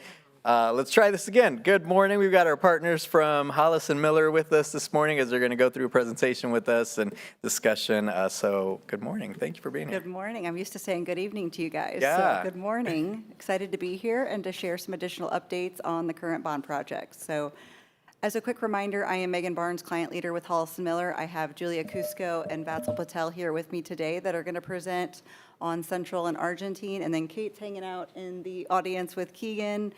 She has just wrapped up the Sumner project and is excited to get started on construction here around spring break. So as a quick reminder, we're going to hit just on timeline and engagement to date really quickly. And then Julia is going to provide a design development update on Central. Last time we were here in in August, we shared a schematic design and programming update. And then we'll do our first schematic design / early design development update on Argentine. And then give us some time for some questions and discussion as needed. So with that, I'll dive right in. So as a quick reminder, obviously Sumner, we are here on that November line. So we brought that GMP to you today. So that's the first step in starting construction. Right now, the goal is to start construction around spring break. And then we'll work through that next school year to bring that addition online. For Central, we are, as I mentioned, nearing the end of design development. We are about 8 weeks ahead on Central from Argentine. So you're going to see kind of two different levels of development on those projects today. We are currently tracking to complete design on Central around February in documents, and then same process from Sumner. That'll go out to bid, and then we'll come back with that GMP before construction's able to start late spring, early summer next year. And then Argentine will cycle behind about 8 weeks from there. So thought is tonight, this will be kind of our final design development update on Central, and then we'll bring Argentine back again tentatively in January to share the kind of where we're at a similar place on that project. And then that cycle will continue. We'll bid that later in the spring, and then construction will start after that.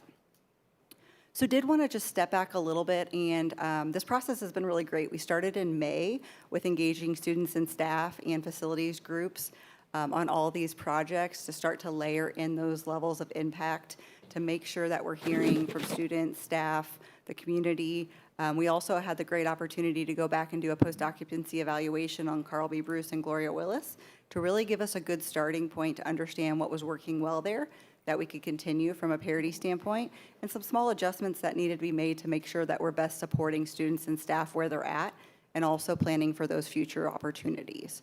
So finally, most recently, we have completed community meetings at both Central and Argentine with their current school populations. I believe the invites were also extended to each of the elementary schools that feed into those middle schools. So we have had those, as well as the required city neighborhood meeting specific to Central. And then next week, we do have a neighborhood meeting scheduled for Argentine. That'll be combined with the new elementary school, since we'll all be joining forces on that J.C. Harmon site in the future. So we're looking forward to that opportunity. We also met with the board facility committee, I believe that was last week, 2 weeks ago, and also talked about some additional opportunities to engage some of the neighborhood organizations, Argentine community, and some of those. So we're in the process of reaching out to those, making sure they get invites to that meeting next week, and then also finding some additional opportunities to engage with them, make sure that their feedback's heard, and that they are coming along with us and are supportive of the direction we're headed there. So we're excited to continue that engagement. We do feel like we've had a really great turnout of both students, staff, and building administration feedback that's really playing into all the decisions and the designs you're going to see tonight. So we're excited to kind of get that final layer of community input as we work through design development here. So with that, I'm going to turn it over to Julia Cusco. She is our project lead for Central Middle School, and she's going to kind of walk you through where we're at. We're at a really exciting point today, so you're going to see a lot of fun pictures and images and really walk through that building of what kids and staff are going to experience as we go through that. Megan. So my name's Julia Cusco, and before we kind of dive into all of the images and floor plans and all of that good stuff, just wanted to splash up here our success statement. So this was something we developed through those early surveys with staff, especially, and students. And one thing I just wanted to, this is kind of our guidepost through design, so going back to those words from all those early surveys. And one thing just to highlight here is, it's been really important when we're thinking about a new building that this new building is future focused. And so, for us, that means the building has longevity, it has flexibility for the future, but then also thinking about each individual student and what the spaces in this building can mean for their day-to-day, but also how that's setting them up for their future in high school and their future even beyond high school. So from there, we're going to go to kind of starting from the beginning with our program diagram concept. So you guys saw this last time, but one thing here, just wanted to highlight again kind of our big overarching concept, and you can see it's really about, positioning all of these spaces so that they work well together, and then our big central focus for the building is a courtyard, so a central enclosed courtyard. And initially we showed several concepts to our staff group and got a lot of feedback, and we always came back to this one with we love the idea of having close proximity to everything. So thinking about even a principal who's in their admin suite, they can cut through the courtyard to get to the gym very quickly if they needed to. Also thinking about opportunities for students and how that outdoor space is something that really can be utilized. So thinking about middle school, these are kids coming from elementary school where they have recess. In middle school, you don't have recess anymore. So finding that opportunity where staff feels safe letting students out into an open environment during a class period, that was really important and kind of a key element to this design early on. From there, though, we're going to look at then how that concept is fitting on our site. So we shared this with you last time as well. As you know, New Central is going to be on the site of the old Bethany Hospital, so very close to that Vibrant Health building. And we do have two streets, 12th Street and Riverview, currently in that space. And then we do have a very large grade change with a large hill.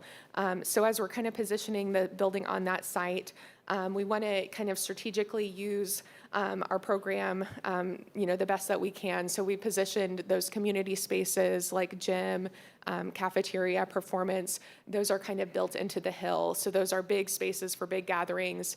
Don't need windows on all sides, so we can kind of bury that in the hill a little bit and use the building as a retaining wall there to make the most of this very sloped site. And then that kind of leaves our academic spaces with a lot of outward views. So looking out towards our skyline and towards our field to the south.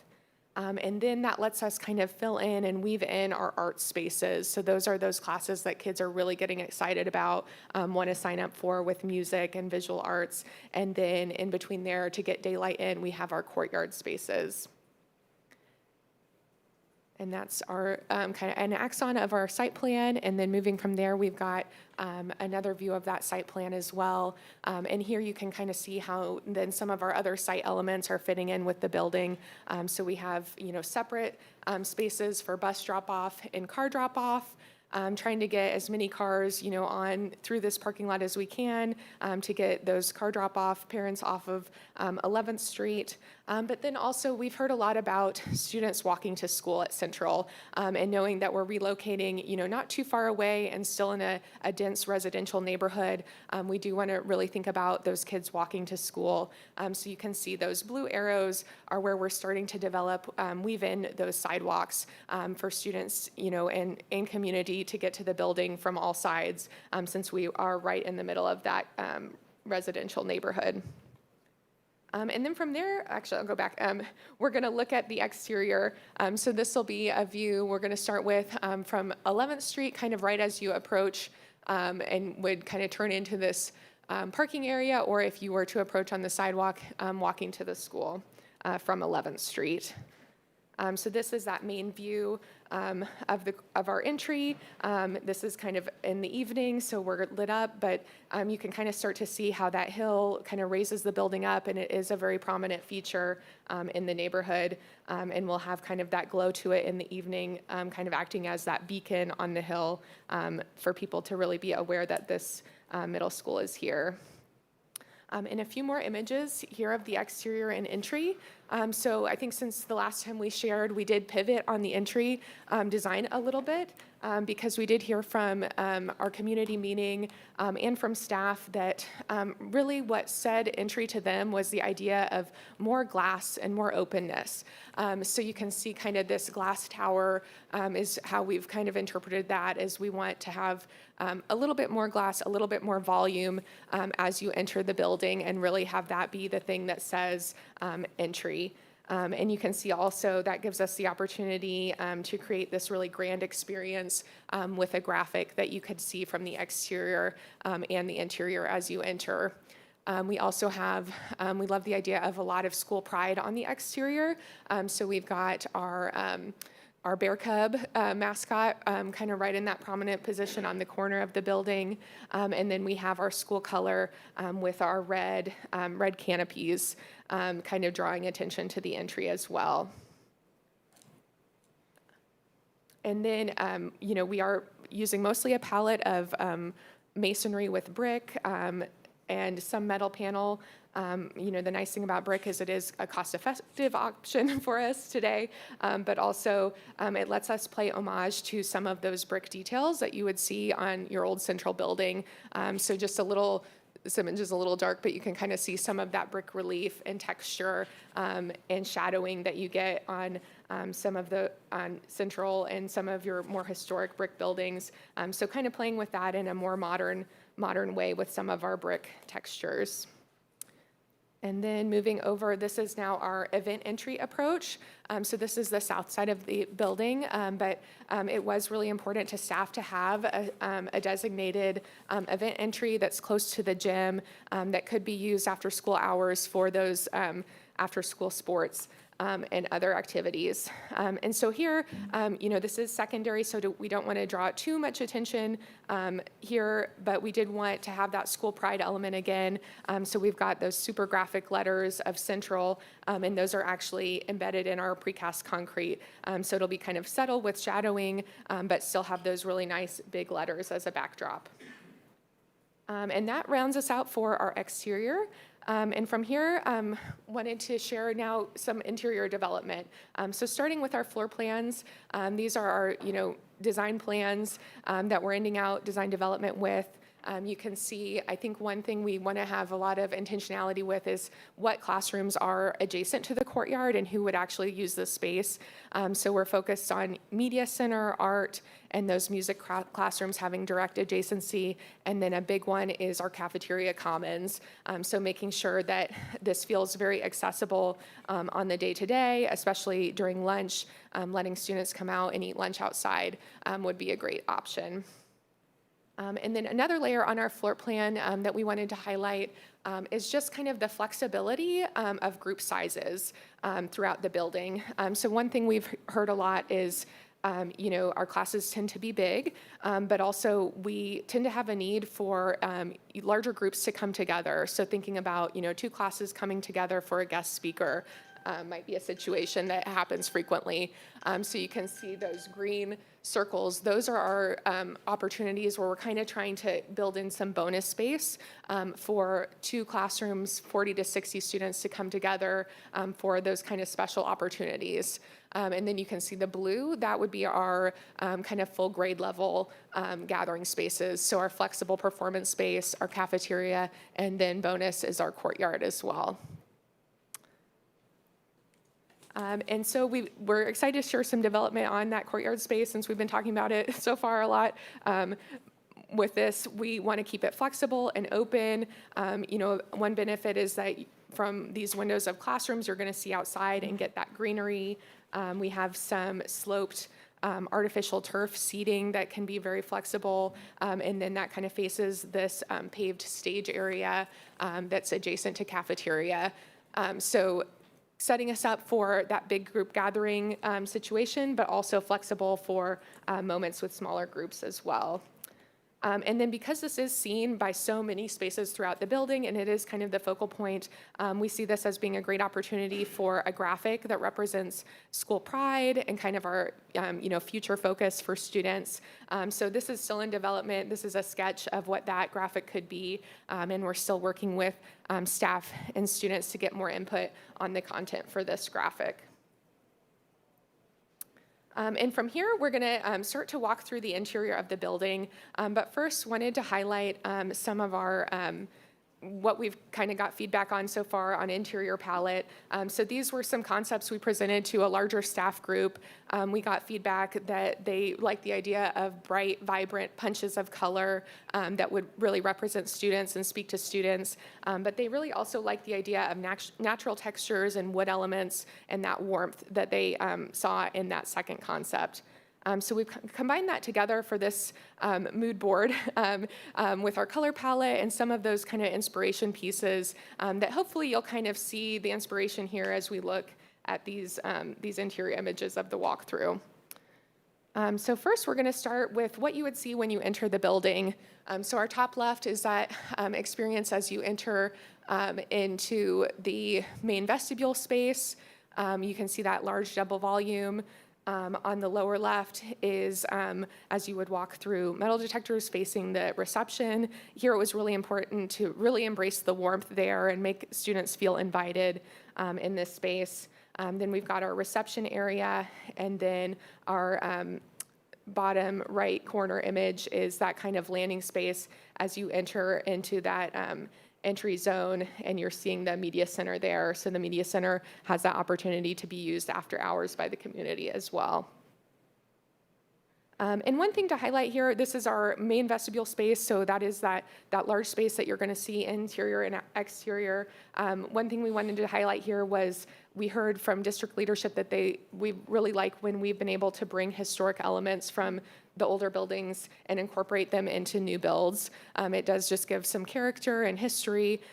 So we've got our central brick bear is definitely a highlight. And so we're looking at salvaging that and relocating it to this prominent location in the new entry.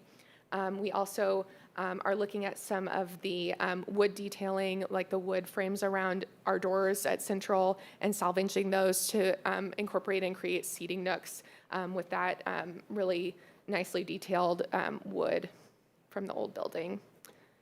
And as you can, one big kind of graphic moment we'd like to embrace here at the entry is something we heard from a lot of staff and students was we want to embrace our different cultures that we're representing at this school and across the district. And so, one thing that we have great data on at here at your district is languages spoken, and languages can represent culture. And so since we have that, we want to represent that in this kind of graphic artwork piece. So these would be acrylic elements, and each would have that language that represents a student who spoke that language at this school on it. And then we would have kind of a little homage to that kind of explains the significance of this graphic art piece. So from there, we go down our Bearcut Boulevard, and this is kind of our next zone of the building where lots of activity is happening and a lot of opportunities for hands-on learning. So we have our media center, we have our maker space. We heard that the student store is very popular right now and is a great program that a staff member is involved with. So we're bringing that student store to the new building. And we have a learning stair. And the intention with the learning stair is very specifically designed for that guest speaker situation. So when we are having those Diploma Plus activities, that guest speaker can come and speak to a larger group of students. So from here, we're going to look through some pretty pictures. So there's that Bearcut Boulevard hallway. We have some representation of colleges and universities. Students were excited about that in their current Diploma Plus classroom, so we want to bring that to the new building. We've got Cub Store and then Learning Stair. And then looking at the interior of the media center, we've got some connection to the maker space with some overhead doors. And then moving all the way around our kind of full circle, we're at our cafeteria space. So here, keeping it large, open, this is where a lot of kids are going to be gathering. Noise is going to be loud, so we've got good acoustic treatment here. And you can see in that top image, we've got that opportunity to open up this space to the flexible performance space to just give you kind of a full open floor area for any kind of event that needs that larger space. And then moving from here, we've got then interior views of our gym on the left, and then interior views of that performance space set up more for your kind of typical theater performance on the right. Here it's all about school color, school pride. We loved having that big bear cub on the wall of the gym and some text there about home of the bear cubs. And then from that, we were moving upstairs to kind of our main core academic neighborhoods. So you can see the plan. This is, intended to be kind of the same layout for all three neighborhoods. So, 6th, 7th, 8th grade all get kind of the same amenities here. And then you can see some images of the spaces right outside the classroom that would be those kind of open collaboration spaces. And so as Megan mentioned from our post-occupancy survey and then some tours with staff of Carl Bruce, we got a lot of feedback on these spaces and how they could be more usable for teachers, day one. And so one thing we heard was we want more intentionality with these collab spaces. So Carl Bruce has, some tiered seating, built-in elements. Didn't love that, but we really love the idea of big counters. So big counters that kind of define the space. You could picture bringing kids out with, large poster board activities, larger format things, hands-on learning, and using that, and that would kind of drive the use of the space. One thing we also heard from when we had kind of this community meeting at Central, a former student mentioned that she saw these and thought, actually that looks kind of like college, and that's kind of cool because, when I went to college, I didn't really know about study groups. That was a new thing, that you would just pair off with your own, other students and work together. And so she could really envision, okay, that's how this could work in middle school. And man, wouldn't that have been cool if I had had this in middle school? So that was exciting to hear that little bit of feedback. And then from there, our kind of core space throughout the building, this is the space that is going to be a home base for a lot of students and teachers, and that's the classroom. So here, I think one thing to highlight is you may have noticed we do not have lockers throughout the building. So that's been a big move that is definitely staff-driven. We just don't use lockers. It's a waste of space. But kids still do have backpacks and coats. Sometimes they like to keep them with them, but we do want space in the classroom for backpack coat storage. Another thing that staff really latched onto early on was the idea of kind of a small cubby space inside the classroom. So you can see we've got a window seat here with the intent that a student could kind of, when they need a moment to kind of separate from the rest of the class, they can do that on their own, still be within the classroom, and still kind of have that participation in the larger group. And then the last piece to share on Central is our specialized programs. So this is kind of moving back to our lower level of the building. And this is something that we've met with some specialized program staff kind of throughout the design and gotten a lot of really good insights and feedback of how to make these spaces work for this potential flexibility in future program. So with this, we've got 2 classrooms that kind of work together, providing different amenities that would support those students, whether it's life skills or if it's more behavior needs. We've moved the kitchen. That was a feature at Carl Bruce and Gloria Willis. We moved that more into the classroom so that it is a little bit more usable on the day-to-day. And then we have a 3rd classroom that's really flexible that can be flex into being for a specialized program, or it can be more for Encore as well. And then Cub Store is positioned here as well because we did hear that, with different goals of students, that could be a really nice feature that they could be a part of as well. And yeah, I think that wraps us up for Central. Here's just a quick overview of our schedule. So we are just right at the end of design development right now and going into the documentation phase. But with that, I'll pass it over to Vatsil, and he'll share Argentine. Thank you. Any questions on Central before we roll into Argentine? Do you want us to keep going and ask questions at the end? Are there any questions popping off right now for any board members or not? Let's go ahead and We'll keep keep rolling. Yeah, thank you. Good morning, board. My name is Vatsil Patel, and I'm really excited to share. Make sure you speak into the mic. I'm sorry. sorry. Move that mic around. Yeah, thank you. I'm a bit of a mumbler, so I apologize for that. I'm really excited to share the update, schematic design, and a little bit of a design update for the new Argentine Middle School. So similar to Central, we also engage in engaging stakeholder to be able to get that useful data to understand what the students and staff and the community wants to feel in the new school. And what we heard was we want the students to feel safe and supported, excited and energized, accepted and welcome. Similarly, we want staff to feel supported, proud, inspired, and excited. And finally, we want the community that is going to be engaging this new middle school, we want them to feel welcome and invited. We want them supported and safe, and we want to make them feel successful and proud. About all, similar to Central, we also had this data that we compiled that into this, what we call the success statement. And the big picture that was truly our North Star for the new Argentine Middle School was we want the new school to feel safe and inviting for all learners. We want this school to meet the needs of all learners and as well as be able to celebrate the proud history of the school. With that, I'll jump into a little bit of the overview of where the new middle school is going to be built. So the new middle school is going to be built on the existing Silver City and J.C. Herman site. You can kind of see the context here with the existing Argentine Middle School to the north. Just to orient you guys, the property is to the south of the property is the Steel Road. To the west of that is a Haas Drive, and to the north is Lawrence. Zooming in more into the property itself, the north portion of this site that is currently the existing Silver City Elementary School is going to be used by the new middle school.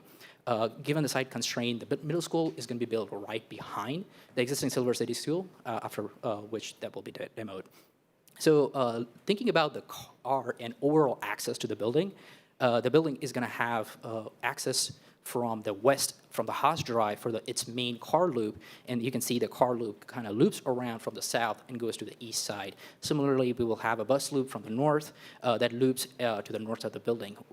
You might be wondering why the shape of the building, so that's kind of how we came about for the concept of the building. The concept of the building really relied on using strategically the site that is available to us. You can see from the context here, this is the existing Silver City, and you can see on the right side is the Lawrence Avenue, as well as a Haas Drive. So given the constraint of the site, we were needing to use the ridge portion of the site as much as possible, so we placed the first bar there. And the second bar, we started using this side as it was dropping to put the heart of the space, the emotional and social core, which will be the commons of this building, at the center of the building so that everyone has access to it, public or students. And then finally, the third portion of the site, that is academic portion, as well as the admin portion of the building. This is where the building starts becoming a two-story, and as we develop that further, we realized we could open that up a little bit to create an interspace as well as an outdoor learning space in between those, all those pocketed space. So here's a quick rendering of what it starts to lay out. You can see the drive from the south leading to the car loop to the east of the building, and the bus loop to the north, which that creates is a plaza space, and an entry experience for all students to have that similar, whoever gets dropped to the school, or if they're walking from the Lawrence Avenue, to have similar exact experience for all students. Going back to that, having the experience, similar experience for all learners. Here's the quick concept of what that building is starting to shape as, just a broad view. We very strategically thought about putting all the academic village classroom spaces on the south side, so we are able to get the beautiful views that is off the property, as well as the natural daylight, and then have all the public spaces to the north, because we have the opportunity to have athletic field up there, so that, you know, have the gym have that direct access to the outdoor learning, outdoor field spaces, as well as have the performance and common be the core. So you can see how it's starting to lay out as the north-west portion of the building becomes the public, while the south-east portion of the building starts to becoming more private, more public spaces. Here's a little breakdown of how those spaces are starting to lay out. You're still in an early iteration of, we just wrapped up SD, we're just starting our DD, so this is still in flux, but you can start to see how those spaces are starting to lay out, as well as thinking about where, if there's a potential need in future for future additions, where they would go. Zooming back a little bit about the education spaces itself, you heard great stuff from Megan about the engagement. So we engage staff through collaborative sessions to understand what are the needs of those staff to give them the perfect spaces that would function for them from that collaboration needs. And what we learned was they really wanted those project labs right in their academic neighborhoods, those messy space, those maker hands-on learning space, lounge spaces, so that it has a space for kids to retreat and have those individual focus spaces, as well as have those presentation spaces. So the Diploma Plus we talked about. So those teachers and presenters can come into this academic space and provide that learning experience, as well as have those breakout spaces so that kids who have a one-on-one or want to collaborate with other students have those opportunities. Finally, jumping into the neighborhood itself, or village itself, all three villages, 6th, 7th grade, are going to be similar in terms of layout, but this is how it's starting to lay out, providing all 4 opportunities for those collaboration that were designed with the collaboration with the staff and students. Jumping onto the classroom, this is going to be something in similar amenities, similar to Central from parity standpoint. So south side is going to be your teaching wall, the secondary wall on the north is your secondary teaching wall, and then have some space, again, for some casework, as well as have that cave space, that cubby space inside the classroom to have some students be able to have a sense of retreat inside the classroom itself. Here's a very quick early rendering. I apologize, it's not as pretty as Central, but we'll work on that. So from that, we'll jump into the interior design language. So similar to Central, we also embarked on understanding what would be those interior character that this school really wants to focus on. And what we heard was we wanted that bright, vibrant colors to represent the vibrant community that is the Argentine, and as well as have those soft palettes, warm palettes that allows more calmer spaces. So a blend of those two, and what that ended up resulting is overall this mood board, this palette board, that we call camaraderie. This is a very early on first iteration of some of the spaces, how we're applying those ideas of what it means to be a camaraderie, what it means to be at Argentine in this new middle school. This is that space as you enter the school right after the vestibule, secure vestibule. There's a place for the history of Argentine. On the right side, you're seeing the student's tour, and then you're seeing a little bell there that is part of the Argentine history. There is a great tradition at Argentine, and we are thinking about how can we bring that and make that a central moment for students to have that pride. Another image a little closer to the commons, you can see the commons being that heart of the space, all spaces open up to it, as well as have that beautiful view to the media center and the outer classroom spaces that has beautiful views of the trees, nature, beyond. On the left side, you are seeing some of the traditions, that bell that Argentine has, so we thinking about bringing that to the new school. We are also thinking about how can we have representation, because this is going to be a commons for all, so how can we make sure that it represents the Argentine. We are thinking about a graphic, this is still in works, but a graphic that represents a map of Argentine that is abstracted to bring out the culture in different colors and the ethnicity of the place, so that the place is represented in the new school. similar to Central, we also worked on having a central space that is a learning sphere where you will be able to have, that presentation space, even beyond just academic spaces that everyone can use and everyone is able to hang out. On the right, you're seeing that art corridor, and beyond, you're seeing a little bit of that outdoor classroom space. We are still developing that further, but you can see how beautiful the natural views, the potential for natural views is. And then finally, this is first iteration of the gym concept. So we are still going to be working through different iterations, but this is starting to how it's going to lay out. We want this, the gym to be all about the school pride, so having the large graphic as well as breaking down the space into with the different acoustic panels. Jumping now and zooming out to the outdoor, before I talk about the exterior, just wanted to orient you guys really quickly with this axon and how the car drop-off and bus loop and service loops are laying out. And you can see on the bottom portion here, this is that entry plaza that I talked about earlier. This would be that entry experience for you guys. And that's the main event, main entry and the event entry. So some of the things, again, going back to that stakeholder engagement, some of the things we heard was we wanted the mix of material and textures. We wanted warm and welcoming entry, and we wanted sleek and modern lines. We also wanted to make sure that our entry spaces are open and visible to make students proud. We wanted to give that sense of pride. We want that modern yet fun and innovative spaces. So with that, I'm going to jump into the material palette that was selected by the staff and the leadership. They felt this school could use rich neutral and natural tones, brown, ivory bricks, cherry wood tones, and overall dark bronze metal panels for textural. With that, this is that entry experience, the entry look of the new Argentine Middle School. On the right, you can see a little bit of the event entry. On the left, you can see the two-story academic villages, and between those two are that large entry space that is standing as a proud.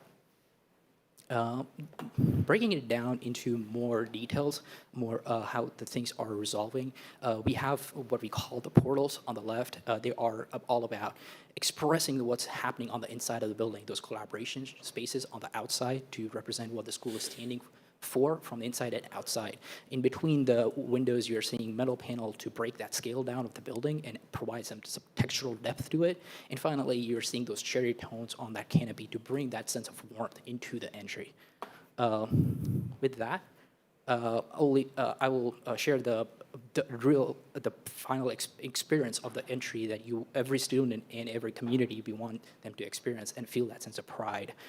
Going around the building, this would be, in a way, a little bit of the first view. If you were to come to this new middle school with a car, this would be something that you would experience as a first impression of the building. So we wanted to share that as well, of how those materiality that we talked about is getting applied to the different parts of the building, and every part is being resolved. So this is how, with that courtyard space, that inside outdoor learning space, all the classrooms are facing to get that beautiful daylight as well as the beautiful views. And with that, I'm going to open up for any questions and just share the timeline. Thank you, Fatso. Thank you, Julia and Megan. We'll go ahead and open the floor for questions from the board or thoughts, feedback. I'll just start by sharing board. The facilities committee did meet and saw a preview of this presentation. We also gave some feedback about utilizing the NBRs, the neighborhood resource centers, and some other community groups to gain feedback. I know we've got some folks here that represent some of those organizations, so we did share email addresses and things of that nature to help just make sure folks felt engaged and could have a presence and be able to give feedback or thoughts to the group. So thank you for starting to reach out. And that meeting on the 19th is for the middle school and the elementary as well. Multi-studio will be there. So that's on the 19th at 6 p.m. Just wanted to make sure folks were aware about that, since I didn't mention the elementary school portion of that. So we'll open the floor for thoughts, questions from board members. Ms. Brownlee-Page, I saw you had your hand up. Yeah, on the gyms, is it the new trend? There's just one side. I guess I'm used to the traditional gym, where you have one side, the other side. Yeah, so that is typical with what was done at Carl B. Bruce and Gloria Willis. There is some space efficiency to that in terms of the size of the gym. When we put bleachers on both sides, that does increase the circulation space around it. So We also have the constraints here of those are the storm shelters. So there are maximum distances we can span with the reinforced concrete structure. So we're a little bit limited with that. So we have worked with the district athletic director and the principals, and I think everybody feels comfortable with trying to maximize the amount of seats we are getting and the space and the cost of the gym. Putting them all on one side is the most economical solution. And everybody felt like functionally that would work well. Ms. Russell. Yeah, I think I want to just extend a little bit more on this conversation because there was a conversation about, and Mr. Simmons probably knows it better than me, the game schedule and whether these facilities can be used for high school sports if we build them out that way. Is that a yes, they can? Okay, because the conversation that I also was a part of talked about, like, for instance, at our football stadium, we only have bleachers on one side, and we should have them on both sides for that camaraderie from one team to another. So are the spaces specifically designed in this middle school? So, like, there's a visitors section. So they would need to be designated. I do believe with one of the buildings, we did talk about whether we did color code some of the sections, that we could distinguish either by grade levels or designate some of them as visitor seating. Okay. I know that's very typical for a high school setting to make sure that we are separating visitors and home. A little less typical middle school, just again, from that size constraint and trying to balance flexibility. Okay, and I guess my other question is, and I'm assuming because this is Argentine, you've talked to Argentine about the capacity to sit all of their students in those seats. Correct. We are currently targeting 750 minimum seats in there, which would hold either of the student populations at Argentine and Central currently. They're in, I think, the 500 and 600 student Okay. capacity right now, or enrollment, excuse me. Okay, thank you. And then we can also double check, but I believe court sizes do facilitate high school requirements as well. I don't know all about that, but That's okay. I just No, it's a great question. I wanted to ask it because you only get one shot. Great question for flexibility. And one last comment I had. So going back to Central and what you are presenting today for Argentine, I don't see a lot of the school pride or the AGT or the blue and the yellow. So is that part of the next phase when you firm up those things? Because I mean, I like what she said about the glass ceiling or the glass window, and you could see from outside in. The only other feedback that I have about Pride is that backside. So that backside that you showed me, it's beautiful, but I have no idea that it's a school. It reminds me of our downtown public library. Have no idea it's the public library. It was beautiful, but the backside, I definitely think if we could incorporate some design elements, that would be And great. that was honestly one of the distinct differences we've heard between Central engagement and Argentine. The feedback at Central was they did want some of those school colors and pride on the exterior of the building, as well as bringing that into the inside, whereas on Argentine, the conversations have been that they were really looking for more of a neutral, kind of timeless building feel on the exterior, and we're hoping to do more of the pops of school colors and pride inside. So I think what the team has started to do is kind of with that entry piece of blending a larger color palette and then finding those moments to really splash the school pride throughout there, but not necessarily doing yellow and blue every single space to give it a little bit more of balance and diversity through there. So I think you will start to see a lot more of that school pride. I think for me, I'm more or less just thinking about identifiable as a school building, because right now, based on some of the suggestions, none of those options said this is a school building, especially if like school buildings are the central hub. I shouldn't be wondering, is it that building or is it that building, especially since there will be 3 buildings right there. So. I think just that clarification, it doesn't have to be like central if that's not what folks want, but I do still believe that it needs to have that intentional welcome to our school or outside signage or something that ensures that folks know this is the middle school. So. We can absolutely take a look at that and see what we can layer in there. Appreciate the feedback. Mr. Mylan and then Ms. Brownlee Page.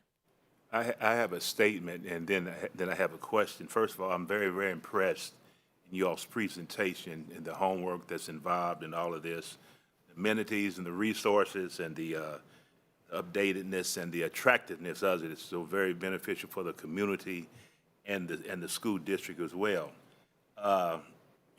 My question is, how did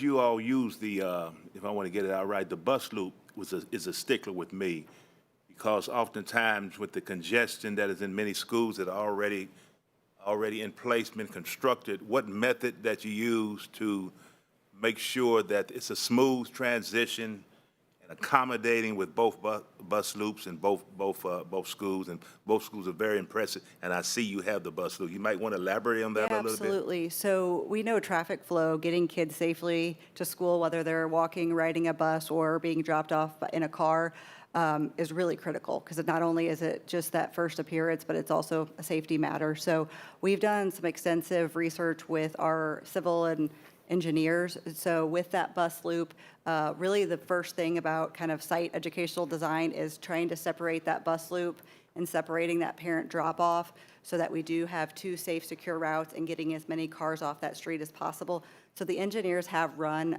basically radiuses of buses, trucks for deliveries on that site to ensure that we can cleanly get buses there stopped for drop-off, pickup, and then they can do that separate from the cars.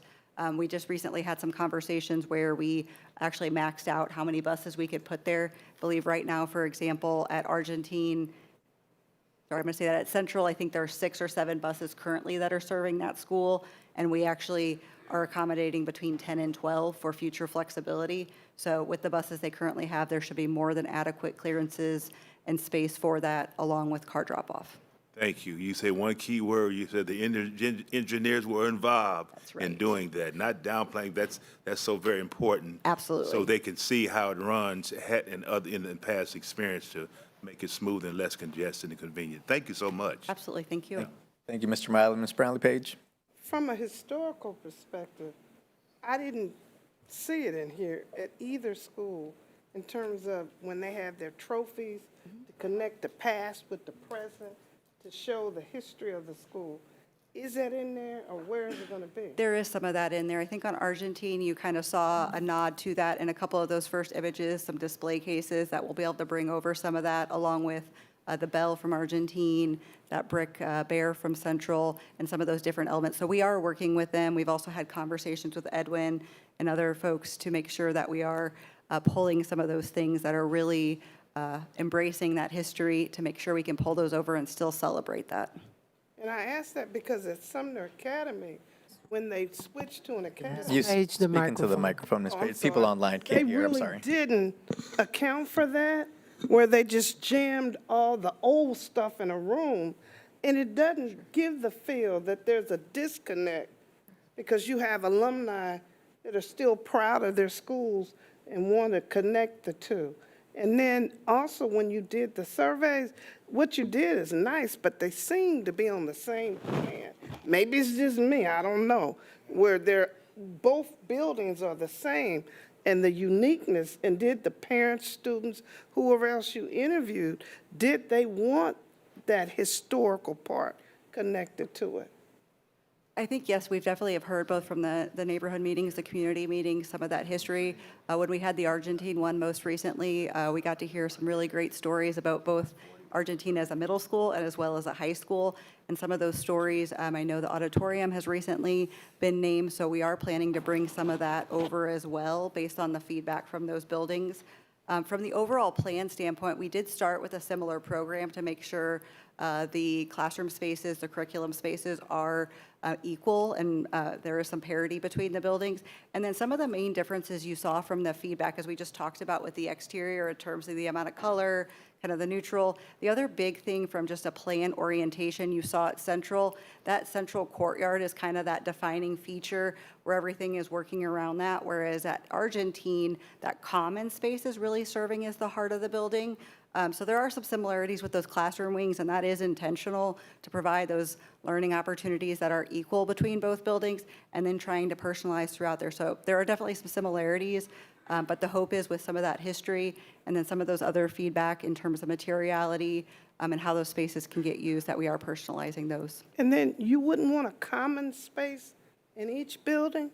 There is one in each building. That's correct. They're just in kind of different locations, and both of those do open to that performance space. So we know that was one thing that was feedback from Carl B. Bruce and Gloria Willis, was that opportunity to create even more large public gathering spaces. So we will have that operable wall between those, between the commons, which can serve as a cafeteria during the day. The performance space gives you that second opportunity. Then you can open that up in evening or for activities. If there are no additional questions that are top of mind for board members, please review. This was a lot of information. Thank you for sharing the presentation, board. This is there for you to view, review. Please, if you have additional questions, submit those to Dr. Stubblefield so that we can get those questions answered, responded to, and we'll share with the full board. This was just kind of another review of the upcoming buildings. Really exciting to see this moving forward. Thank you, board, for your support as we continue to push these bond projects forward. And thank you to the Hollis and Miller team for joining us today. Thank you guys for your time. We appreciate it. And they'll be back in, I think, probably January or February with February. with an Okay. update on With an Argentine. That'll update. look similar to what Central shared today. okay, thank you. Thank you. Next on our agenda, board, we will hear from our team from RSP regarding the boundary committee and the work that they've put together. I'll just like to start as they're coming forward. Thank you to RSP, to the entire team, Rob, Jenna, and their entire staff who have worked to facilitate our conversations and meetings. Ms. Russell, Ms. Brownlee Page, myself were on that boundary committee. I know a couple of other board members joined periodically as well. To all the community members who served on the boundary committee, thank you for your time, your effort, and thank you to all the feedback from folks that we've received both during and since the boundary committee meetings. Ms. Russell, is there anything you want to add as the chair of the boundary committee before they start? Okay.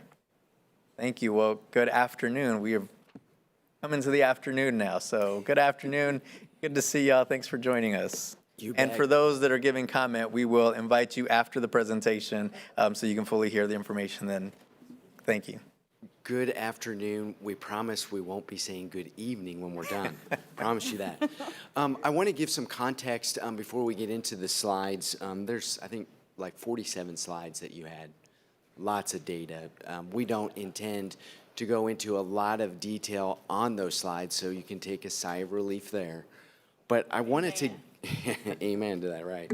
But I wanted to beyond just acknowledging you as the board members that participated in this process, we also had Miguel that was really working hard with a lot of information. So I want to lift him up. He did a wonderful job trying to help us understand some of the nuances of the buildings and programs and stuff. So thanks, Miguel. I know you're out there.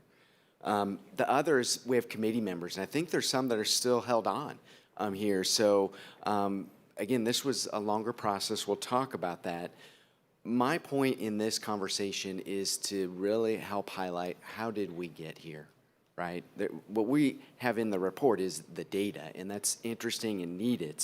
But we got here because your community supported a bond referendum, right? So we are building these wonderful facilities, and that's providing some change. We know that with where students live and the capacity of our buildings, we have capacity challenges. So we want to neutralize that. We want to provide a better experience for buildings to not be overutilized. We also have heard from the community that we have a fiduciary responsibility. And so that's requiring us to look at how do we program our buildings? How do we align our students throughout our system? We also know that we want to enhance our program services and opportunities for the students and for our professional staff in the buildings. We want to continue to plan for a better tomorrow, and we ultimately want to get back to what we started this day on, and that is focusing on students, right? And so with that, I know that we have to honor the past. We have to show empathy for the students that are impacted, the families that are impacted, and I fully acknowledge the plan that you're being presented to today is not a perfect plan. So with that, a little bit about RSP. Today's our birthday too. So we celebrate 23 years purposely because I also served, and Veterans Day is a great day to celebrate a birthday. So thank you, Mr. Milan. Right. Also with me is Jenna. She's been the heart and soul to everything. So those of you board members, committee members, she's been the one that's poured into providing you all of the details to understand why we're making some of these changes. This page is to help you understand that, hey, we've been in business 23 years, but we only work with school districts. We've worked with your district for over 10 years. So pretty incredible to see the progress that we've been able to make with our buildings, programs, and educating the community why we make these changes. The talking points in our process are outlined here. I'm just going to talk to you about the overview, and then Jen is going to get into all the details. And again, high level, if we have to go deep, we'll go deep. Really to begin with the process, if you notice there's many different colors. Those different colors are important to get us here. We started back in April. We started with you with the board. We started with some data sets. We'll talk about some of those data sets. We had a committee that has met 7 different times. And yes, we went over every single time. We'd say we only are going to meet for 90 minutes or 2 hours. And the committee was very committed, very dedicated. And we had a great environment for them to talk about many different aspects of what goes into a boundary plan beyond just the numbers. And so you can see how this all laid out from April to where it now brings us to November 11th to be presenting what that work is. We have lots of objectives that we tried to address in this approach. So first off, it was comprehensive, and we know that we had to address things that related to our facility condition assessments, to new buildings coming online, additions, and we were almost like on icebergs, jumping here and there as you heard the architects try to bring you up to speed with what's happening with the designs. We also were trying to work with that, work with where sites were or could be to make sure that as we created this plan, it made some sort of sense, at least from a perspective of geography and all of the things we had. Going back to May of 2025, you, the board, provide us these guiding principles. So again, there's 5 of these guiding principles to set the framework. We knew there were specific challenges that had to be addressed, specifically with the Silver City, Noble Prentice Elementary, new build sites, overutilization at Carl B. Bruce Middle School, and what we started to talk about in this committee, an imbalance of enrollment at Wyandotte High School. What number of students should we have at Wyandotte High School, and how does that relate to our other high school buildings? So again, we had other considerations as well that are listed here. Really wanted to highlight that last bullet point about programming, because the programming drives what capacity is or is not, or how those students receive services each and every day in those buildings as we move forward. And that was an important piece to how we looked at the numbers, right? The numbers drive things, but the programs are very important. So the 3 key elements we looked at was the facility planning, so what's happening, enrollment balance, as we look at demographics, enrollment, where our buildings are at, and then how do we start to make some of those adjustments.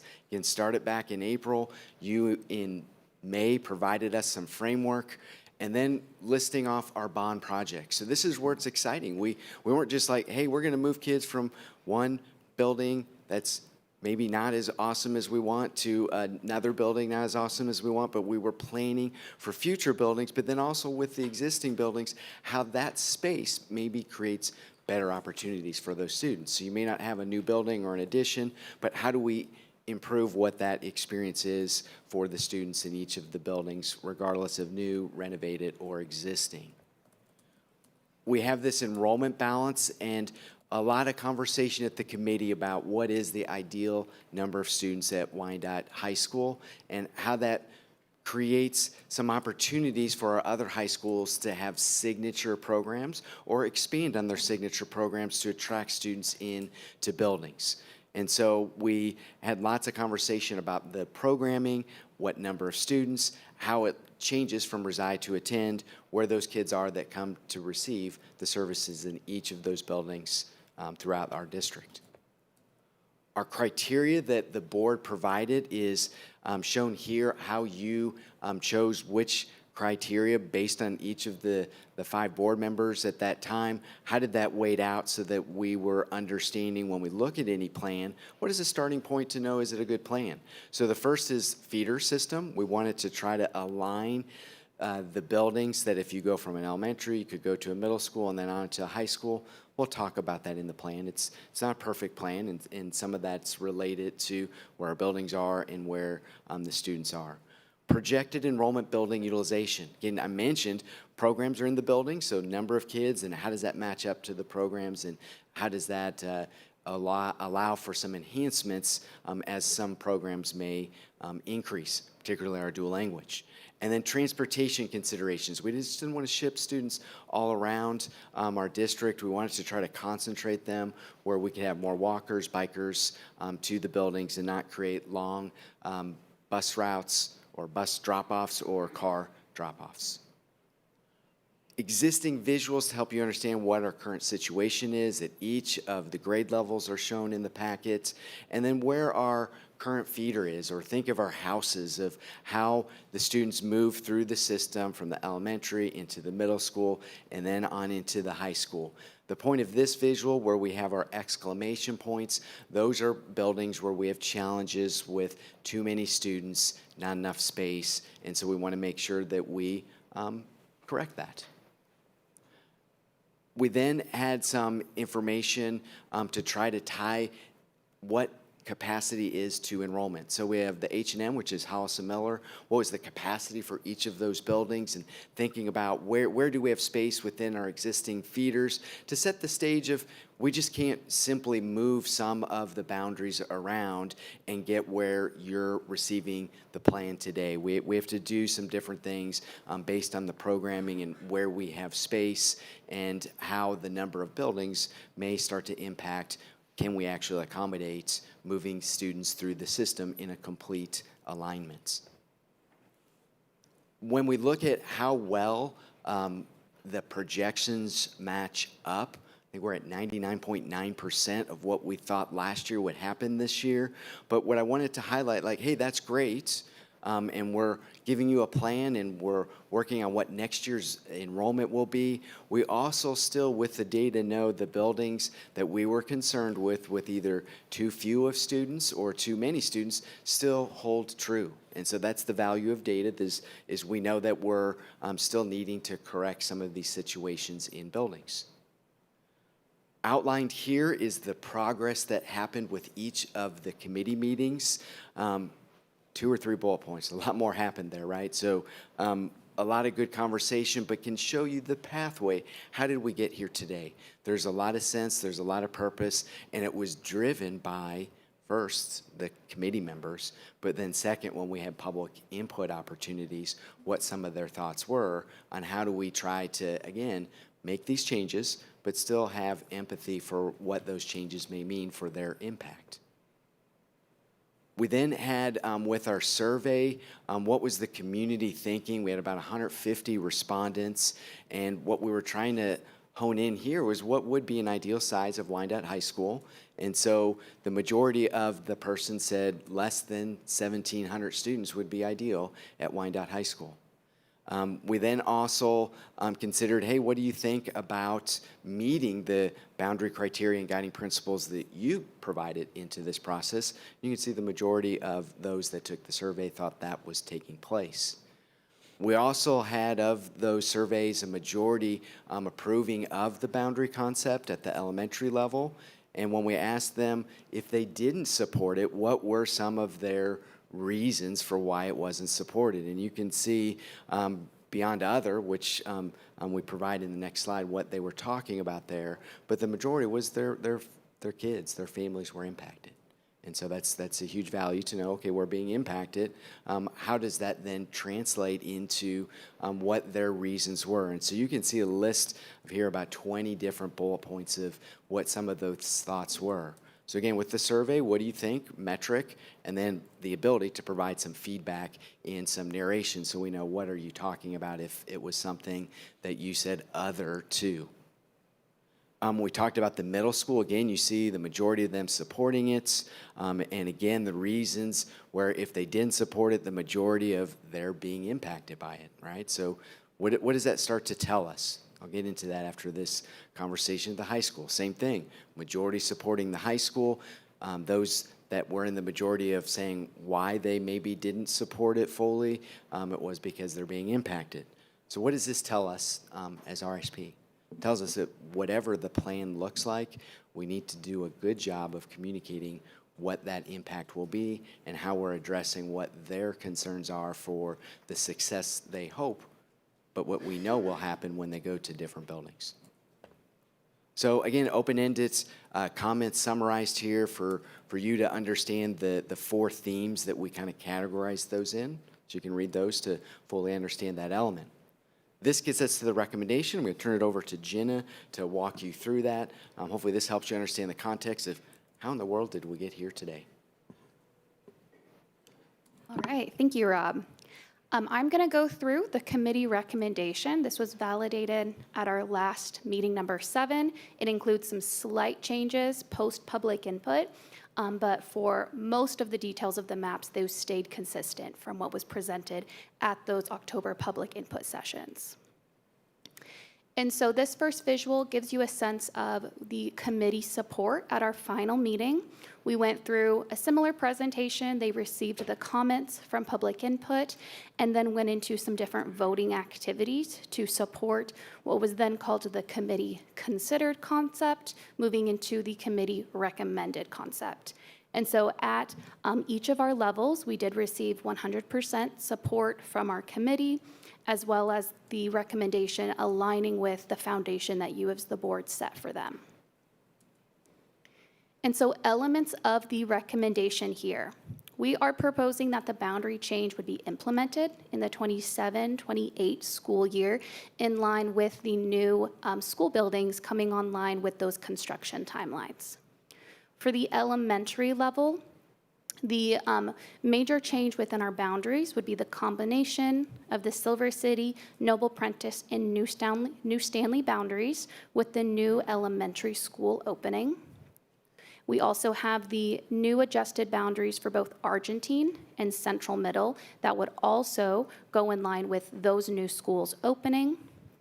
There are some minor adjustments within each of the feeders to improve enrollment balance.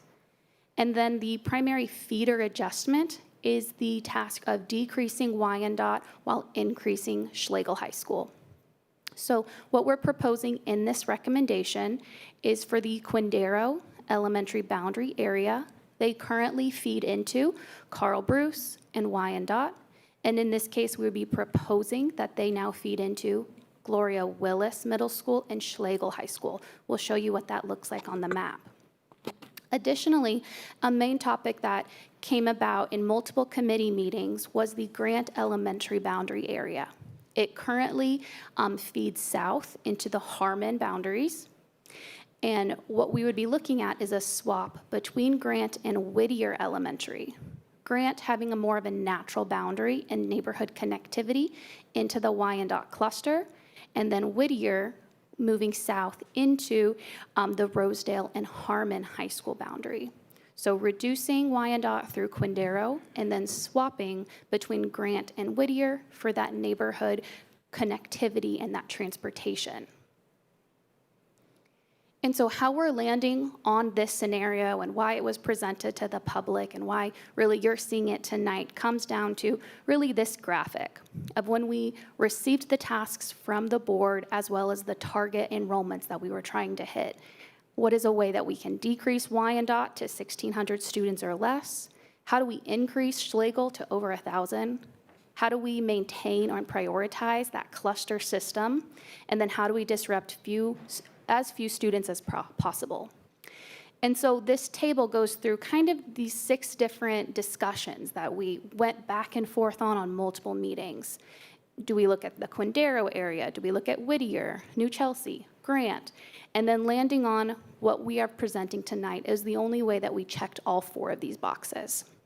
And so like Rob said, it's not a perfect plan, but it does line up with really the primary conversations that the committee was having over these 7 meetings. This slide just goes into the slight changes that were made post-public input. So Rob went through the survey. We received that majority support over those boundaries that were proposed there.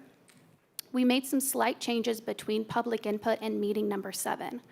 One of those went into, in the Harmon cluster, some new information that was working in tandem with the boundary committee process was the design and the location of the new elementary school. So as that was solidified with how big the building could be and the location of it, we were able to reinstate the original New Stanley and Emerson boundaries.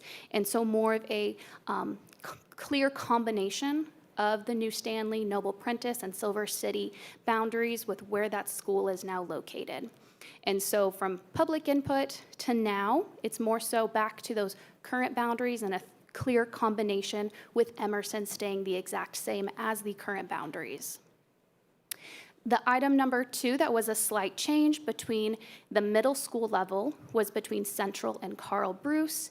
And so in this case, we had some different comments that you'll see in the survey as well as what was spoken in person was, is there a way to have the Douglas feeder alignment?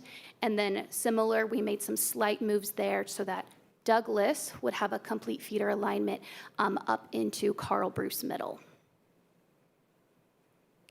So then getting into the map here, this is your committee recommendation for the elementary map.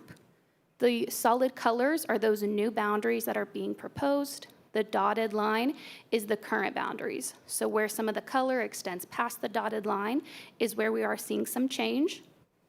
You can see in the yellow in the south part of the district, that's the proposal for where the new elementary would combine the New Stanley, Noble Prentice, and Silver City sites. Using all of that yellow area, that purple in the middle is the Emerson boundary that would stay the same. And so you can see there's some slight changes, just improving that balance in some of the other zones, the largest change being in that Harmon cluster. For the middle school perspective, a couple of major changes here. So if you're looking at the yellow area, that's going to be the Carl Bruce Middle School. And so the Quindaro elementary boundary, where they used to be yellow, they're being pulled into that green, which is the Gloria Willis boundary. So this starts into that cluster side. If we want to take them out of Wyandotte, we're going to take them out of Carl Bruce. So we continue having the Gloria Willis to Schlegel feeder. And then if you're looking along the Whittier and Grant elementary boundary, there is an adjustment between the Central and Rosedale, where currently Grant would feed into Rosedale and come south into Harmon. That's now being proposed to feed into Central and Wyandotte, and then Whittier now feeds into Rosedale and Harmon. And so you can see those lining up very closely within our high school boundaries. The pink being our new Wyandotte boundary.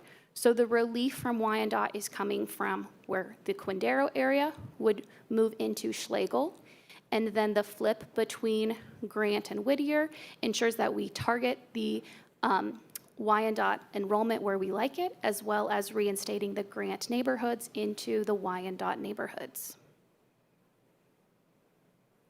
And so this is the new feeder or cluster system for this concept. And so starting there with Wyandotte, we do have a complete feeder from elementary up.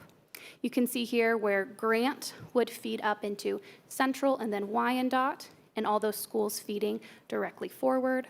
Harmon as well, having a complete feeder from elementary up into high school with that new build there.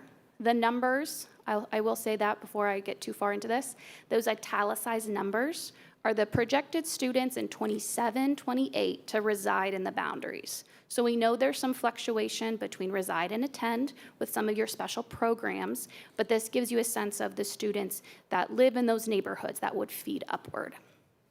We do have some slight feeder breaks between our Schlegel and Washington clusters. And this was, I would say, probably the biggest challenge with the committee, because we had feeder systems as our top criteria. But where we're really limited is within that middle school capacity, where Schlegel having only Gloria Willis as the middle school that feeds up into it. If we want to increase Schlegel without overloading Gloria Willis, we were needing to look at some feeder breaks within the Eisenhower middle school boundary. And so talking through this with the committee, we do feel like this aligns best with that projected enrollment and balance of our schools. It does have some feeder breaks, but where we have the feeder breaks, we try to be very strategic and to follow major roads and ensure that schools and neighborhoods that are really in that periphery of the school, that they can see it from where they live, that they would go to that school. And so that does result in some breaks, but in a very logical way. And so then getting into the data here, you have the 25, 26, and 26, 27 projections.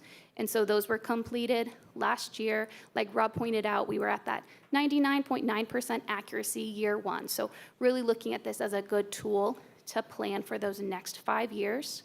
Starting 27, 28 is where we're proposing the new boundaries would be implemented. And so the challenges where we have that orange, where the buildings are above their capacity, are all addressed with these new boundaries. And then green, where we have some slight underutilization. We improve that in some cases, but there are still some buildings when we move out to 27, 28 that would be slightly underutilized. Same thing for your middle school and high school buildings here. 27, 28, the new middle school is opening, having an imbalance between our different middle school zones, Carl Bruce and Central both being below their new capacities as that starts in 27, 28. And then lastly, for that high school perspective, with these boundary changes, we're looking at Wyandottes boundary now serving about 1,550 total students. So a change from over 1,900 students down to 1,550, which aligns with the committee feedback as well as those community targets that they asked for the ideal enrollment at Wyandotte. And so overall, for this estimated impact, we're looking at about a 15% impact on students. And so most of these students would be moves to the new buildings. And so elementary having the greatest percentage of impact, and that comes into all the different elementary schools coming together into the new elementary school. But overall, about 1,225 students impacted. And so with that, we're going to open up for any questions or discussion that you guys have. Thank you, Rob and Jenna. And before we get to questions from the board or discussion, I'm going to go ahead and invite our community commenters or community members who have been patiently waiting. Thank you so much for sticking it out and waiting with us. And also, hopefully, the presentation was helpful as you prepare to come up to speak. And so we'll let you all come forward, give your comments, and then we'll open up the floor to the board so that you can ask questions or have discussion regarding the boundary committee presentation. So first on our agenda, would invite up Ms. Emily Ridema to the podium. Again, just a reminder, please state your name. You'll have 3 minutes. I'll let you know when you have about 30 seconds or 40 seconds and then tell you when you have time. And if you do have comments that you have written or prepared, if you would like, we would invite you to share those via email, or if you have copies, we can make copies as well. Please leave those with our board clerk and we'll make sure that the full board has access to those. So with that, Ms. Ridema, good afternoon. Thank you for patiently waiting with us. Thank you for the opportunity. And if you can make sure you speak into the microphone just so we can hear you clearly. Thank you. All right, thank you, board members. My name is Emily Ridema. I have been a parent, substitute teacher, neighbor, and volunteer at New Stanley for more than a decade. I served in PTA leadership for 11 years up until this school year, working closely with teachers, staff, and families. And during that time, I've seen how deeply this school supports our students. I speak today, though, not out of sense of nostalgia or resistance to change, but because I believe the best future for our students is in the preservation of our neighborhood school. I am deeply concerned about what we stand to lose if New Stanley is consolidated into one large mega school. Our small school is powerful because of its web of relationships, trust, and shared investment that hold us all together. Our students and families need our schools to be places that can feel safe, secure, and known. Our school does this. New Stanley students and caregivers have dignity, agency, and belonging. These kinds of metrics aren't going to show up in an efficiency study, but they are just as important as the number of bodies in a building. I was surprised and disappointed that during this process, no one from the Boundary Committee reached out to parents to ask for our input about this potential change. Closing New Stanley is not what I voted for in the latest bond, and I was shocked to go to the Boundary meeting in October to learn that our school was on the chopping block. I feel duped. I've never met Ms. Black, who spoke earlier, but I actually came with the same message: nothing about us without us. Our only opportunity for feedback, as we saw in the presentation, came through a 5-question survey. Only 154 people filled out that survey to represent 21,000 students. That really feels like about us without us. And while I appreciate empathy, we want collaboration. New Stanley doesn't need to be included in this. Our building meets the metric of capacity. If New Stanley closes, it is not just a building that's lost. It's the everyday supports that students and caregivers depend on. We truly value students' well-being. We must consider the power of trust, belonging, and human connection. We need to protect the relationships that enable students to thrive. 30 Please seconds. vote to keep our neighborhood school. Thank you. Thank you, Ms. Ridema. Next would call up Mr. Kurt Ridema to the podium. Kurt Ridema. Thank you, Board. In 1915, Stanley School was one of just 4 schools Mexican-American students could attend in KCK. What was first intended as a tool for exclusion became a pillar of strength and pride.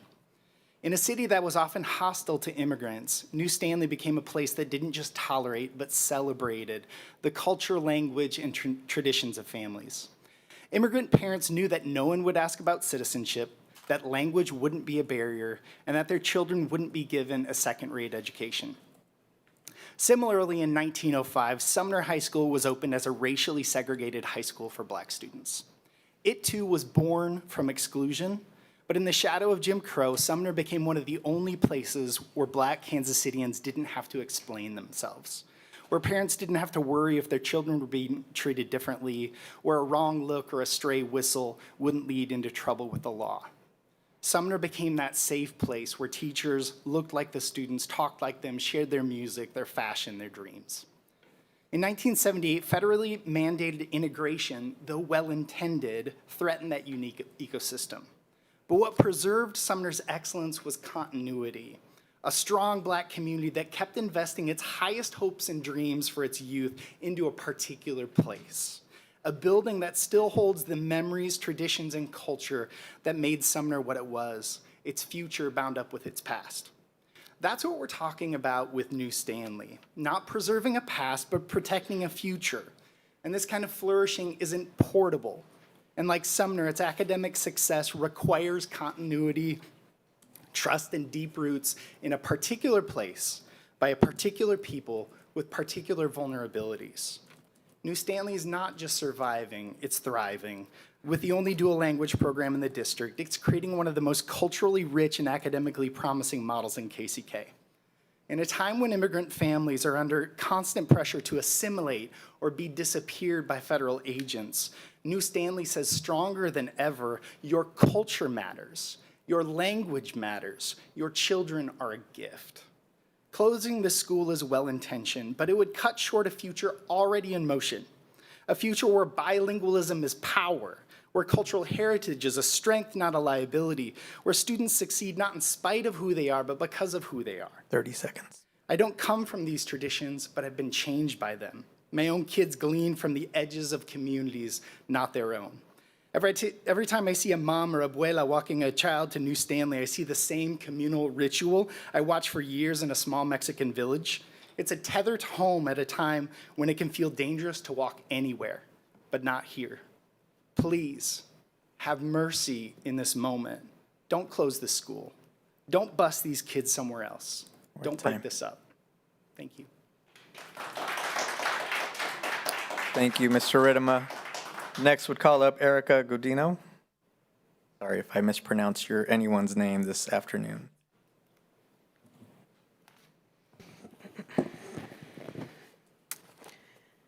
My name is Erica Godino. I am a mother of New Stanley since 2005. I am here for members of my Hispanic community that don't feel comfortable to speak.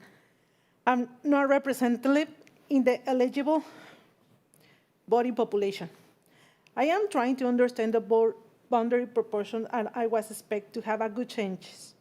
When I attend to the meeting last day on the New Stanley, I was disappointed. I was expecting a positive change for the community. I heard that you want to make a big school from 3 small schools. We are not just New Stanley Elementary. We are a New Stanley community. We are family. The New Stanley community is mostly immigrants without a close family near us. We have view of new family through the teachers, staff, parents, and children. My culture taught me to take care of all my family. I don't want to see any part of my family suffer. By joining the school, my whole family will suffer. Our principal, teachers, and staff are going to lose the job. They are New Stanley teachers working there close 20 years. What is going to happen with them? Not only with the old teachers, what is going to happen with all our New Stanley staff? The love they give to our children is something unique and incomparable. We have all our trust on them. They know all our kids. They know what is happening in our family. I know if I have a problem, they are going to be there to help me, but not only to me, for all New Stanley's family. They have been and are mental to our children. They spark generations and generations of New Stanley kids. I am not going to sit back and resign myself to lose part of my family. We are a great team. Our children will suffer greatly when they are separated from the teachers and classmates. New Stanley is their new second home and their safe space. As immigrants community, we work a lot. Our children spend more time with the teachers than with us. They become the second parents. At this moment, we immigrants are suffering from the fear of having our blood family separate and now being separated from a school family. I'm not opposed to a change. Change are good, but not a cost to sacrifice our family. Among parents, we feel these strong bonds of trust, friendship, love, and confidence that unite us as the big family we are, like New Stanley. 30 seconds. A new school. But also we want our family together. We need quality of care, no quantity of care. It is not the same. It's not the same to be part of a small school where everybody knows one another, to be part of a big school where you fight to survive and be noticed. We ask that our small school community be left alone because our New Stanley community matters. Thank you. Thank you, Ms. Godino. Next would invite Amanda DeVries-Sabia to the podium.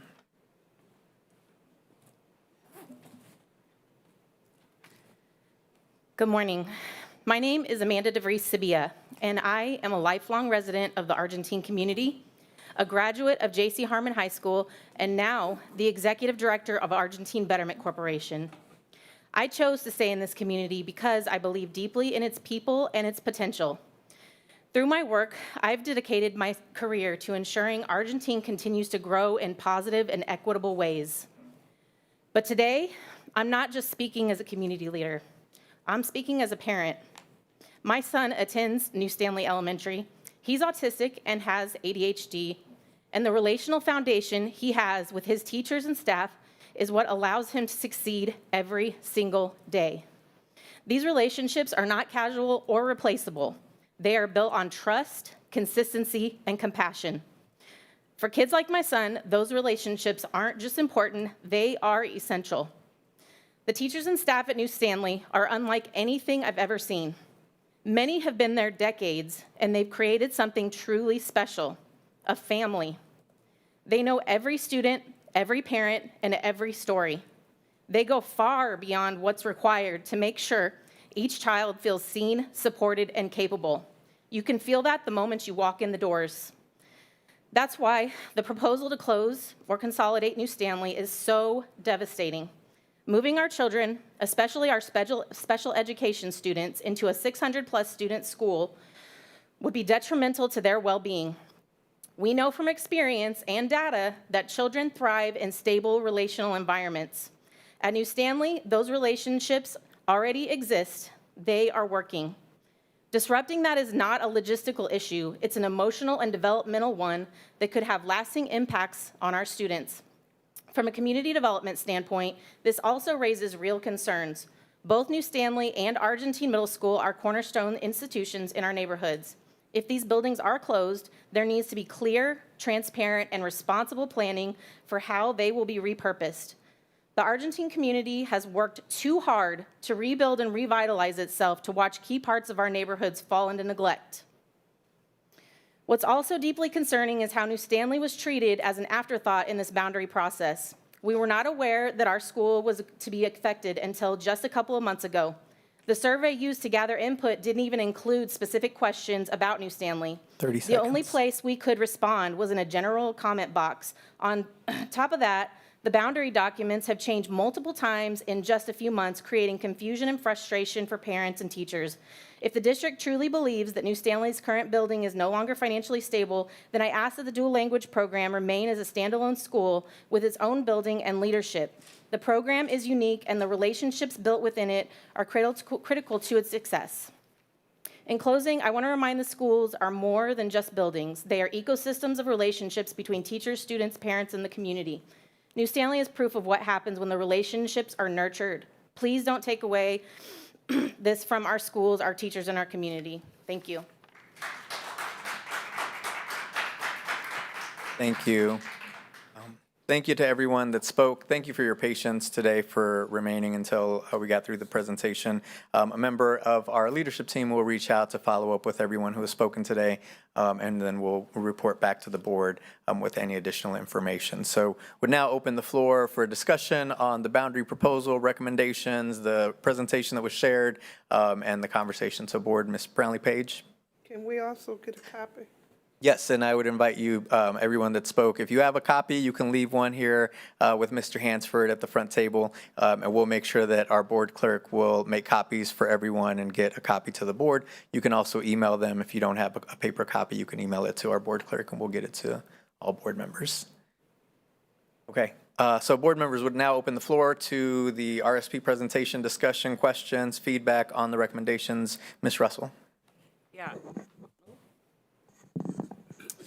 Dr. Rodriguez, if you would come to the stand, and I didn't send these questions beforehand, but I think it's important that we all have a vision of where we're headed, especially as we talk about New Stanley and we talk about the dual language program. And so I guess my first question for you is, can you walk me through the programmatic changes that are happening at New Stanley? So it is my understanding that K through second are dual language program. There are no set aside classes for K through 2 because as we grow out the program, those neighborhood students don't attend New Stanley anymore as it currently is. Is that correct?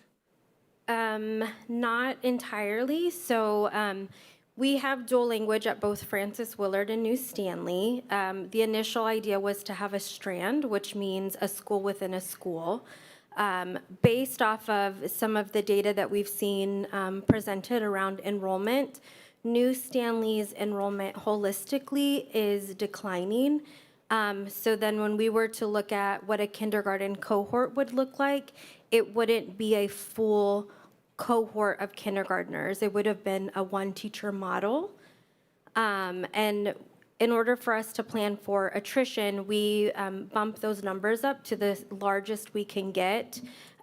Typically in a dual language program, we see about a 15% attrition rate. as the students go through. Both Francis Willard and New Stanley have not lost students in the programs. We've actually increased New Stanley's enrollment by bringing in other students. So based on the size of the building and the enrollment of students coming in, we've made a programmatic shift that kindergarten, first grade are dual language only, with students having the opportunity in those 2 grade levels and any other grade level to go to Emerson. I believe it was a total of 4 kindergarten or first graders that went to Emerson that elected not to be in the dual language program, and then there were some siblings that went along. Other than that, all of the rest of the students in the building, including the students that including the families that transport into the dual language program, have elected to be in the program. Second grade this year runs the Strand, which is a traditional track and a dual language track. But based on the size of the building, it's not feasible to run that model all the way up. Does that clarify that question? Dr. Stubblefield, if I missed anything, please add. Yeah, no, so yes, that answers it. But I do want to just separate that from anything that happens with the boundary. As if New Stanley remains open, it will just be a dual language schools. Basically a 2-section school, one with dual language, a Spanish-speaking portion and an English-speaking portion. And can you say the year that will phase out completely? 2028, 2029 would be the last year that we would have a traditional track, and it would only be 5th grade. So that second grade group will move up as a traditional track until they completely phase out. So then the 2029, 2030 New Stanley would be a fully dual language building with the two-section model, like Dr. Stubblefield says. So that means a Spanish teacher and an English teacher with their group of kids. And I do just want to add a caveat to that. That's assuming that that host group of traditional kids stay there or other kids moved into that cohort, because if it ever got too low where we could not justify having a class similar to the K-1 this year, all of those students would more than likely attend Emerson. That's what our plan has been. So I just wanted to clarify that, so that if New Stanley does remain open, if for some reasons that group of second graders, as they moved up, dropped too low, it could happen before 28, 29.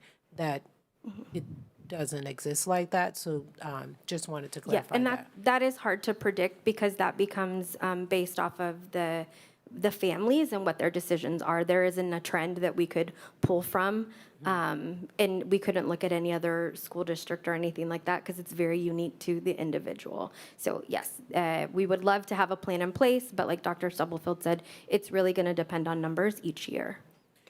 And the only other thing I do want to add to that, just so we can clarify it all, as those groups move up, it's difficult to jump into a dual language program unless you're coming from a dual language program, and or if you, I guess there could be some ways to say, hey, this student can jump in and be okay.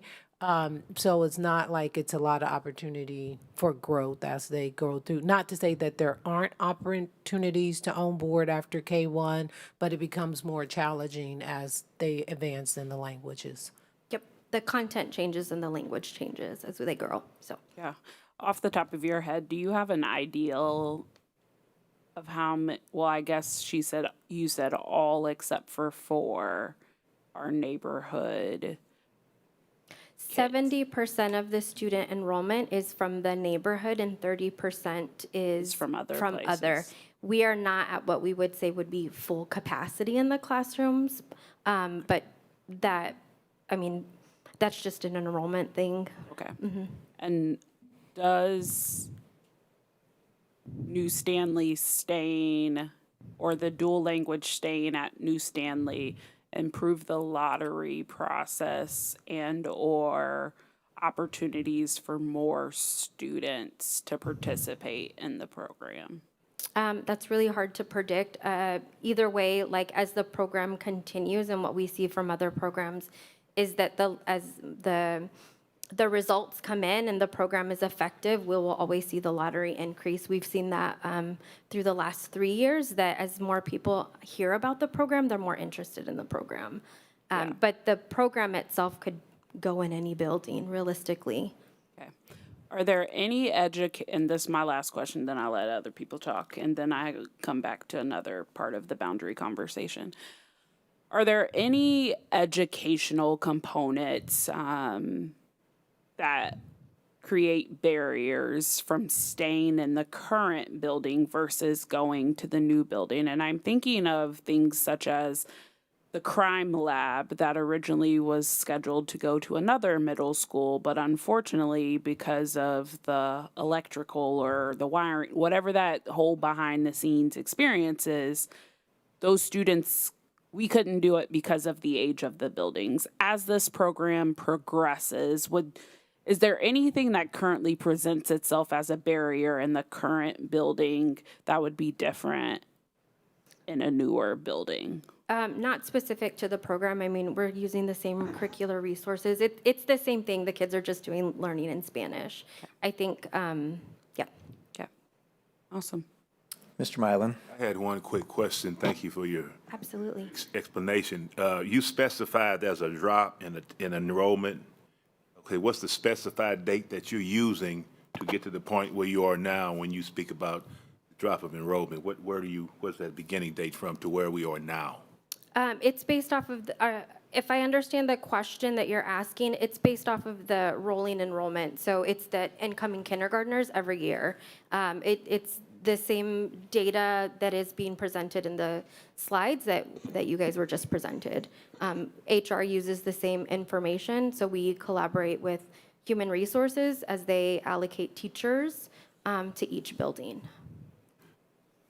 So the drop that you see was the beginning of last year and the year before as well? It's been decreasing each year. When I'm saying go from 2023, 24, that's what I'm asking. I don't know that answer from the top of my head. That would be something for HR to be able to answer, but I'm not going to throw out a guess, but it's several years. Okay, several. Okay, that's good. Yep. Thank you for the answer. Yep. Thank you, Dr. Rodriguez. Additional questions, thoughts, Ms. Brownlee-Page? For the boundary committee, again, it goes back to what I mentioned earlier. 152 people responded to the survey. What other mediums did you use to get the feel? Because just listening to the parents that are here today, they kind of found out once we were going through the process. Gina, Did we go to New Stanley? We did go to New Stanley. We did have a meeting specifically at New Stanley with the staff and the parents regarding that. We also sent it multiple times to multiple people. And I don't disagree with you. Some people respond to surveys, some people don't. What we found in just conversations with building principals and others is some people didn't feel like they were going to be directly impacted, so they didn't weigh in on it. But we sent it multiple times, multiple languages, and did go to New Stanley and had a meeting for staff and then one for the families, and encouraged them to put in whether they support it or not, whatever their thoughts were. We asked them to put it in the survey as well. Yeah. And then the boundary committee meetings, the 2 community meetings that we had here, 2 nights were open we had those in addition to the New Stanley meeting. So there were individuals who came to both evenings that were here that provided feedback. What we did find live and in action, some people, they give the feedback verbally, but they didn't choose to fill out the survey. So the survey represents those who actually physically went and filled it out. Some of the other commentary and the adjustments were made based off of what people said publicly that RSP gathered, but there was not a matrix to say, hey, there were 50 people here and 25 people said this. If people said stuff, it was shared with the full committee at the follow-up meeting, and based off that, there were some discussions and some adjustments that were made. There also was some discussions that things are not reflected in this report because this was the report that the full boundary committee voted on. But after that, we did have conversations, or maybe we did talk about like adjusting it so Whittier and Grant could go to Central and not have to go to Rosedale, but then go to Harmon. Like those were some things that came up afterwards that we've talked to RSP about. Based off that feedback, what would that look like? And we can bring those updates to the board. I may have been lost because I've heard lots of things. The other thing that we talked about was adding an addition to Emerson, because knowing and understanding that whether New Stanley stays open or closed, those students who don't, if they move into the New Stanley neighborhood and they can't get into the dual language, like say if a family moved in fourth grade and that's not their background, we're going to have the capacity for them to go to Emerson or the new school, like just depending on where the boundaries fall. And I don't think that was reflected in this particular program. And then just as we were talking about growth, because of the opportunities for development on the south side, we just need to be prepared for growth so that we are not in a position where we're looking at capacity within the next 10 to 15 years. If we have room to grow, we'll be able to accommodate the growth. And for clarity, I just want to make sure that I'm understanding you clearly. I get the capacity to growth. I was there when they did the presentation and showed the numbers and how the population is going to change. So we're adjusting for that, but because of the dual program, will we still allow the school to be open because of the program and its uniqueness in what it offers? So the yes, the dual language program will exist. That's what is presented to the board to make a decision on. Do you want New Stanley to remain open? Then you would be adjusting what the recommendation of the committee is.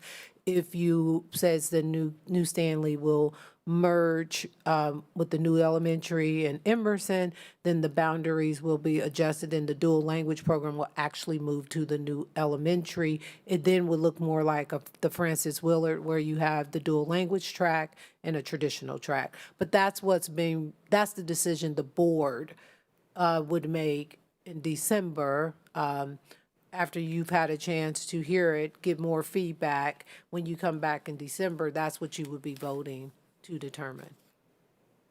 Okay, thank you, and I appreciate that, and I appreciate the gentleman who came up. I know when Sumner was closed and became an academy, and the feeling in the community, people were really hurt, and I understand what we're trying to do, but I think we got to be able to work with people. And sometimes I know we believe the survey is the instrument, the tool of tools, but we got to figure out another way to do things, just my opinion, so we can get more people involved. Do I have the answer? No, I don't. But I think we got to come up with something that 152 people out of 21,000. I'm just saying parents with students.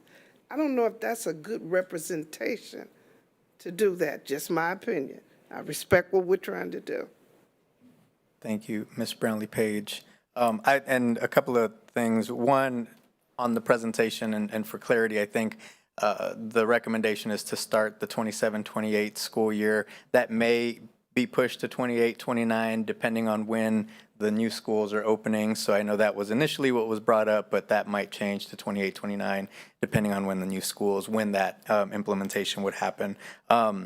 And then I did want to... Lopez, I just want to clarify that would only be true for the buildings that are being impacted, because there are other boundary changes that can happen without the new buildings. And so just wanted to clarify. No, that's important. Thank you, Ms. Russell, for clarifying. That is correct. It would happen, that would be for the new builds, but the other recommendations for boundary changes could be implemented sooner, 27-28. The other piece I did want to share, because I don't know if it came out exactly, but I think at the beginning of the process, I do want to state, like, New Stanley was not in the conversation, and I think the boundary committee members who were here can share that, right? It wasn't, we were going in with the intent to close any close New Stanley, it was through the process and conversations happened. And unfortunately, as that information got out, we weren't on the front end to communicate, to your point, Ms. Brantley Page, early on with parents and students and staff about, hey, this may happen. And so at that point, the committee, Ms. Russell, Ms. Page, Dr. Stubblefield, we decided to host a meeting at New Stanley, and that's where we had two, one in the day for staff, one in the evening for families or parents or community members. There was some attendance. Was it everyone? Absolutely not. Could we have done more to better communicate, to your point, Ms. Brantley Page? There are other methods that we could have done, but I did want to just state that it wasn't from the beginning, that it was not in consideration to close New Stanley. It was through the conversations with the boundary and the other adjustments and the potential to be in a new build that came forward as a recommendation. Ms. Russell. Mr. Mylan. I'm glad you explained that. Listen to you and Ms. Page and what you just said. Unless it's brought to us, now you just stated who's on that boundary committee, until the individuals come today and what you said, until that's brought to us for its understanding, so I can understand as a board member, to see and give my input on it. So it's all about understanding brought back collectively to us from the boundary committee and hearing the individuals today, so we can gather the information and know where we might missed it at, what we need to do, how to pursue it, and how not to pursue it. I'm gonna just leave it right there. Yeah, thank you, Mr. Mylan. Ms. Russell. Yeah, I was just going to add also that I want to acknowledge while the committee did have the two meetings at New Stanley, I want to acknowledge the language in which was used to talk about that meeting. I know that is something that has continually come up. It was not our intent to make it feel like it was a secret or to not be honest or that there was a decision already made. And I wrestle with that as someone who cares deeply about community input. However, I will also, as I am making my departure, also put some of the onus back on the community, because I do feel like this, and not in this specific situation, but in community engagement overall. And I've shared this with folks. Surveys are not the best way to get information, but I will tell you, in my time on this board, 150 folks responding to a survey is the highest I've seen when we've had lots of survey opportunities. And then when we host in-person events, because that's what people say, and we bring food and we have all these things, we get the same folks and we get a very small crowd. And so my hope is that, yes, we can continue to do the things, but I also feel like in the last 4 years we've tried and we've just not reached people. And I'm not afraid to say, tell me what you need. I don't want us to be fighting. I want us to figure out a resolve. And so how we do that, completely open to it. We have a board community engagement policy that drives how we engage with the community. We've revised our community comment to make sure that you can speak it in your native language. And so I think for me, my ask just in general is to tell us what that engagement looks like. What does transparency look like? And not just saying the word, but tell me what that looks like. Because I feel like we are throwing darts at boards, and sometimes we're hitting it and sometimes we're missing it. With that being said, I also want to be very blunt and say that I also have lots of financial concerns about keeping New Stanley open or keeping many of our buildings open that are underutilized. And so I guess one of my asks to Dr. Stubblefield between now and the next time that we meet is Title III and Title IV dollars. What buildings does that primarily impact? Because that is going to be a reality for this district. As diverse as we are, while we got those dollars back now because agreements and commitments were already made, there is a fear that the way it's currently in the Fed's budget is we won't have those dollars. And so how does that impact buildings? Because as much as I'd love to say, yes, I want to keep that culture together, there is a higher power than me and the 7 of us on this seat who is saying, no, you can't do that. And I think that is a critical piece that this board is going to have to look at. And then lastly, my good friend Doug, I'd also just like to look at the maintenance. I heard many comments before. We heard it from Argentine, like, we continue to put Band-Aids on these very, very old buildings. And what does that do for staff? Both your health, your well-being, and your ability to walk and play and run in these buildings just as though you have a new building. And so those are things that I think should be a part of this decision. I agree. Empathy is good, but collaboration is so much better. And so I look forward to continuing to have this conversation with you all, to be candid with all of the folks in the community, to really hopefully get to a resolve where we all feel like we're on a positive path forward. So thank you. Thank you, Ms. Russell. Yes, Ms. Brownlee-Page. Just a short response. I think we got to continue to work on trust. You know, we're putting blame on the community. I don't think that's all on them. It goes around. So we got to do a better job of building trust so that people will want to come in and work with us. I'm just saying we got some of the blame too, and I'm not going to put it all on the parents. But we have a responsibility. It works both ways. That once we can work on the trust, that hopefully people will come.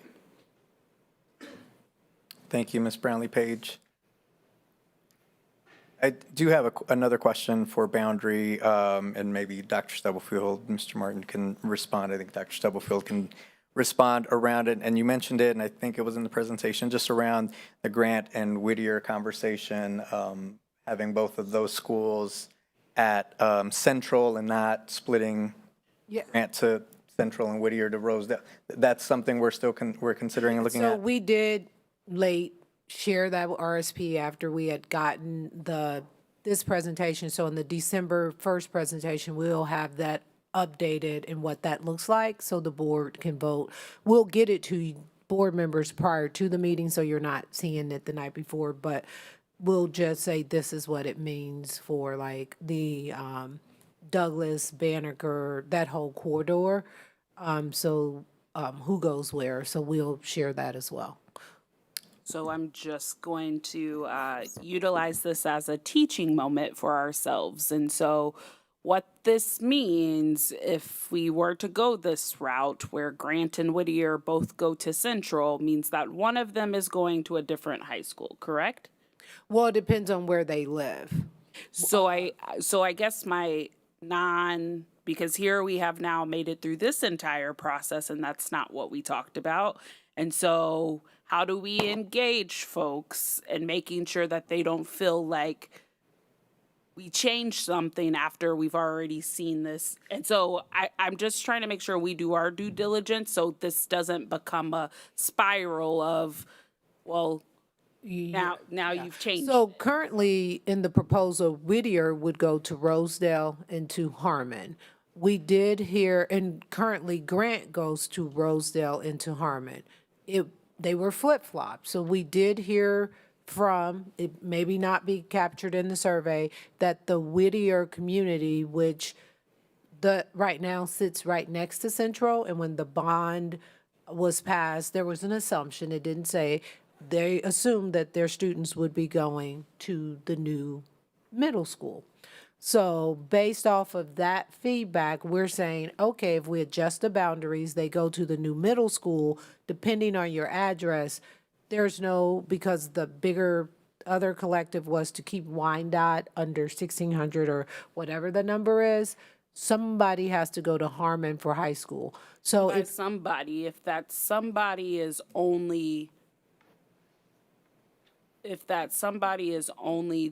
Grant students who would originally go to Harmon, and those somebodies aren't the Whittier students who think they would go to Central and then to yes. Then that would be the group that I would want to Right. make sure got the And I don't- contact, if it would right. change from. And I don't know if it'll be holistically Grant or Whittier. I think it would depend on an address. Like, I don't, because they haven't done that, so it's not necessarily all of Grant or all of Whittier, or I don't know if it's all of Grant. Like, that's what we'll find out between here and now. The other gift that we have, like, before the December 1st, is none of this would go into effect until the 27-28 school year. So the board has options on the 1st. You can say, pause on this, move forward with this, don't change this, but you still in a year can come back and say you're going to change it because it's 20. We need next year to be able to communicate to say this is how you're impacted. But that caveat, we can have that information. And you may say, hey, we don't. Whittier's going to Rosedale and then Harmon. And the Whittier community may come and say, hey, we know it was on there, but you didn't explicitly come and tell us we're not going to Central. Like, there are just a lot of moving parts to that. So that's where we are. Yeah. Thank you. Thank you. Additional questions, thoughts? See Rob coming to the podium. And I'll just sum up a little bit of what I heard too. I think one of the lessons learned that several board members have shared is how do we make sure that we communicate all of this information to those that are being impacted especially, but just to the community as a whole so that everyone has an understanding, especially when we're taking surveys or having conversations of what that actually means. Because I think sometimes some of that gets lost in technical jargon, and that's kind of what I've heard, right, is that if we can be a little bit more explicit on how people will be impacted, how communities are being impacted, so that we all have the same understanding. And so whatever decisions the board makes, not today, but in the future, making sure that we are finding ways to effectively communicate, whether it's in person or in other ways, so that everyone has a solid understanding of how we're moving forward. So, Rob. Well said. And just for the benefit of those tuning into this presentation, what was presented tonight or this afternoon was to honor what the committee had done. So the ask that Dr. Stubblefield, you as a board, or what you've heard this afternoon, what I would bequeath to you is go back to the guiding principles, boundary criteria, and then if there's some things that have changed on, hey, how we want to do the programming or whatnot, we explicitly state that, so then it helps communicate to those persons that maybe were looking at things a little bit differently. They understand that. And so I just wanted to circle back of why you received what you received this afternoon. Right. But just like through the process, things were changing to adapt to the different changes. You guys are moving really quick on things. We tried to move that process, those committee members that way.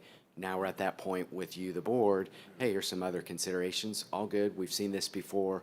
We'll work to try to address everything that you just said. Thank you. You, Rob.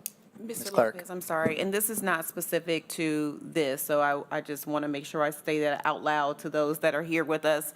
I think Ms. Russell talked about it a little bit. We have this moving target about communication, and it's, again, not specific to this. So we have received feedback from this board, within this board, don't do surveys. We need in-person. We have in-person.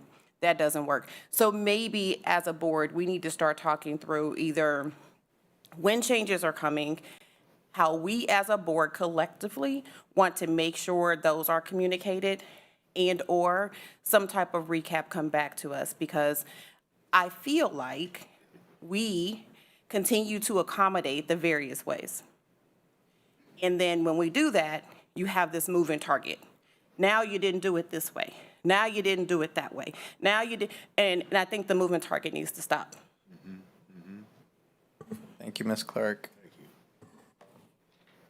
Okay. I'll send in my comments. So again, thank you to RSP, Rob, Jenna, to everyone that spoke. Board next steps, this will come back potentially at the December 9th meeting for potential action if it is the will of the board. All right, we will move on with our agenda. Next up is our item 8, board policy. Mr. Goheen.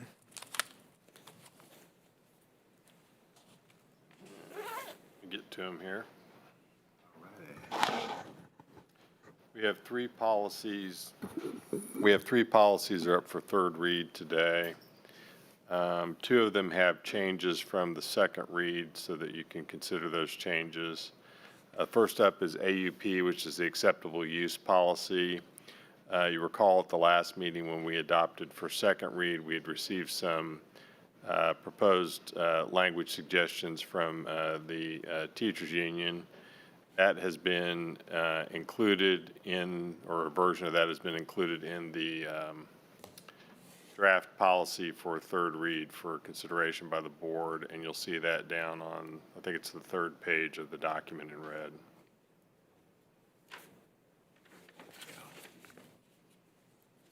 Go ahead, board. This is up for third read. Is there a motion to accept for third read policy AUP?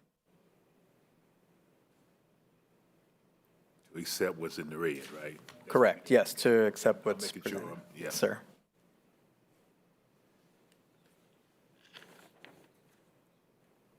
Is there a motion to accept for third read policy AUP? So moved. So Moved. Is there a second? Seconded by Ms. Russell. And then Ms. Russell, go ahead. the one that where did you say the changes from NEA were added? On the third page, under lost and/or It's damaged in the red. assigned That's what I just said, devices. Mr. Lopez, in the red. Keep scrolling down. Page 3.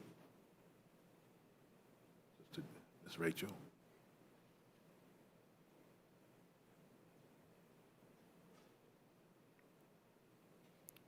You got it? Additional questions? Want to make sure you have the time to look at it. Additional questions on policy AUP?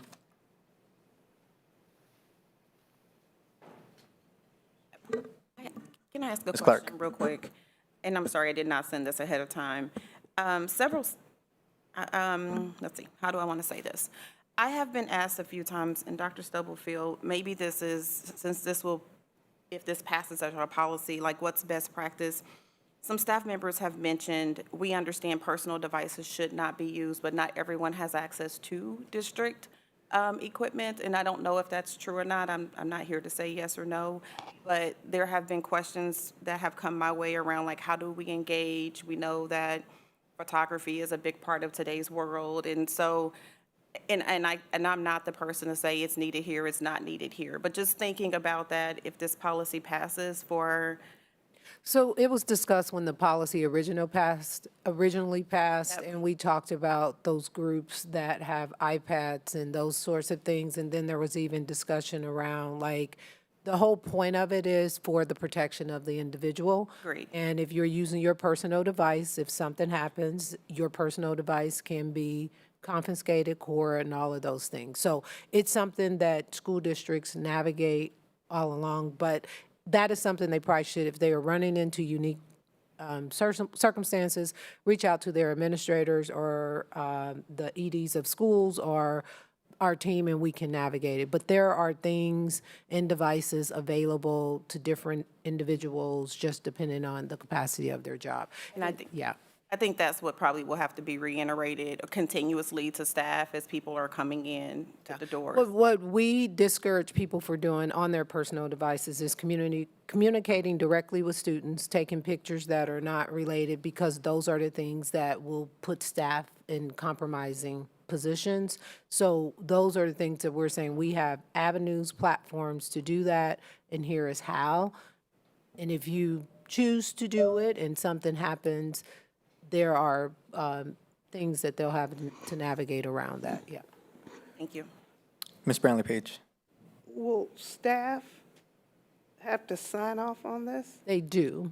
They sign the acceptable use policy annually, and the only thing, this policy is passed, staff has been signing it. It was the additional language around loss or damage, because the district was incurring thousands and thousands of dollars, hundreds of thousands of dollars because we didn't have any policy on it. So it's to say to staff, we have policy for students and their fees, we didn't have it for staff. So if a staff member lost a device, we were just paying for it. That's the only part that is added to it, and we'll continue to navigate unique circumstances. Like if it's stolen and was out of their control, we're not necessarily saying you like somebody breaking your car and steal it. But if you like threw it across the room because of something, you need to pay for it. Not to say that's happening, but those are extreme examples. So we'll go back and they'll have to re-sign on that part that's not on the original. This would, we haven't talked about that, but I think we've been communicating to staff for a while that this was coming to the board for approval. So honestly, I don't know the ins and out about the updated component. Whether they sign or don't sign, sign is acknowledging that you're aware. Not signing it does not exempt you from being aware. Like, you don't sign, it doesn't mean, That's what I yeah. was concerned, Yeah. because Yeah, we'll push it out and ignorance we'll that say. they yeah. didn't know. Right, but we'll share it with building principals, they'll share it out. If you choose not to sign, it doesn't exempt you from any of the board policies or laws that exist, yeah. Thank you. Thank you. Additional questions? Ms. Russell? There was something that she said that just made me think, not a hill I'm gonna die on, but you said staff don't have to pay for replacements for accidents. I may be speaking out of turn. I was given, there are some unique circumstances, so. Well, I just wanted to advocate that we wholeheartedly make our students pay for damaged devices or charger replacements. So I Yes. think that's saying. It will be consistent. I'm saying, like, if a student was walking down the street and somebody robbed them, we would not make them pay for it, similar to staff. But if you lose it or it's just carelessness, we would do the same. Yes, yeah. Thank you. We'll be consistent. All right, if there are no other questions on this, there's a motion and a second on the floor. Ms. Downing? Wanda Brownlee Page, Wanda Brownlee Page, yes. Yolanda Clark, Yolanda Clark, yes. Randy Lopez. Randy Lopez, yes. Robert Mylan Jr., Allen Jr., yes. Rachel Russell, Rachel Russell, yes. Dr. Nguyen. Dr. Nguyen, yes. Next policy up for third read is the student voice policy. There are no changes from the second read on this one. So moved. Second. Moved and second to accept for third read the policy on student voice. Any questions? Discussion? Ms. Downing? Wanda Brownlee Page, Wanda Brownlee Page, yes. Yolanda Clark, Yolanda Clark, yes. Randy Lopez, Randy, yes. Robert Mylan Jr., Robert Mylan Jr., yes. Rachel Russell, Rachel Russell, yes, but I also want to say that I'm so glad and so grateful that I was able to bring this from one of my learnings, and just to really hit on the fact that this district is committed to hearing from students, and really look forward to what this policy, A, has already started, but things we've done long before this, and then what we will continue to do to engage our students. Thank you. Dr. Nguyen. Dr. Nguyen, yes. Thank you. And then the last policy we have up for third read today is policy BCE, which is board and community engagement. This is the one where we made the change to make it clear that the 2 special meetings per year is a minimum, not necessarily a limitation. So the language added from second read to third read is at minimum. Thank you. Is there a motion to accept for third read policy BCE? So moved. Second. Moved and seconded. Any questions or discussion? At a minimum. All right, Ms. Downing? Wanda Brownlee Page, Wanda Brownlee Page, yes. Yolanda Clark, Yolanda Clark, yes. Randy Lopez, Randy Lopez, yes. Robert Mylan Jr., Robert Mylan Jr., yes. Rachel Russell, Rachel Russell, yes. and Dr. Nguyen. Dr. Nguyen, yes. All right, thank you, board. Okay, next we will hear from our superintendent of schools, Dr. Anna Stubblefield.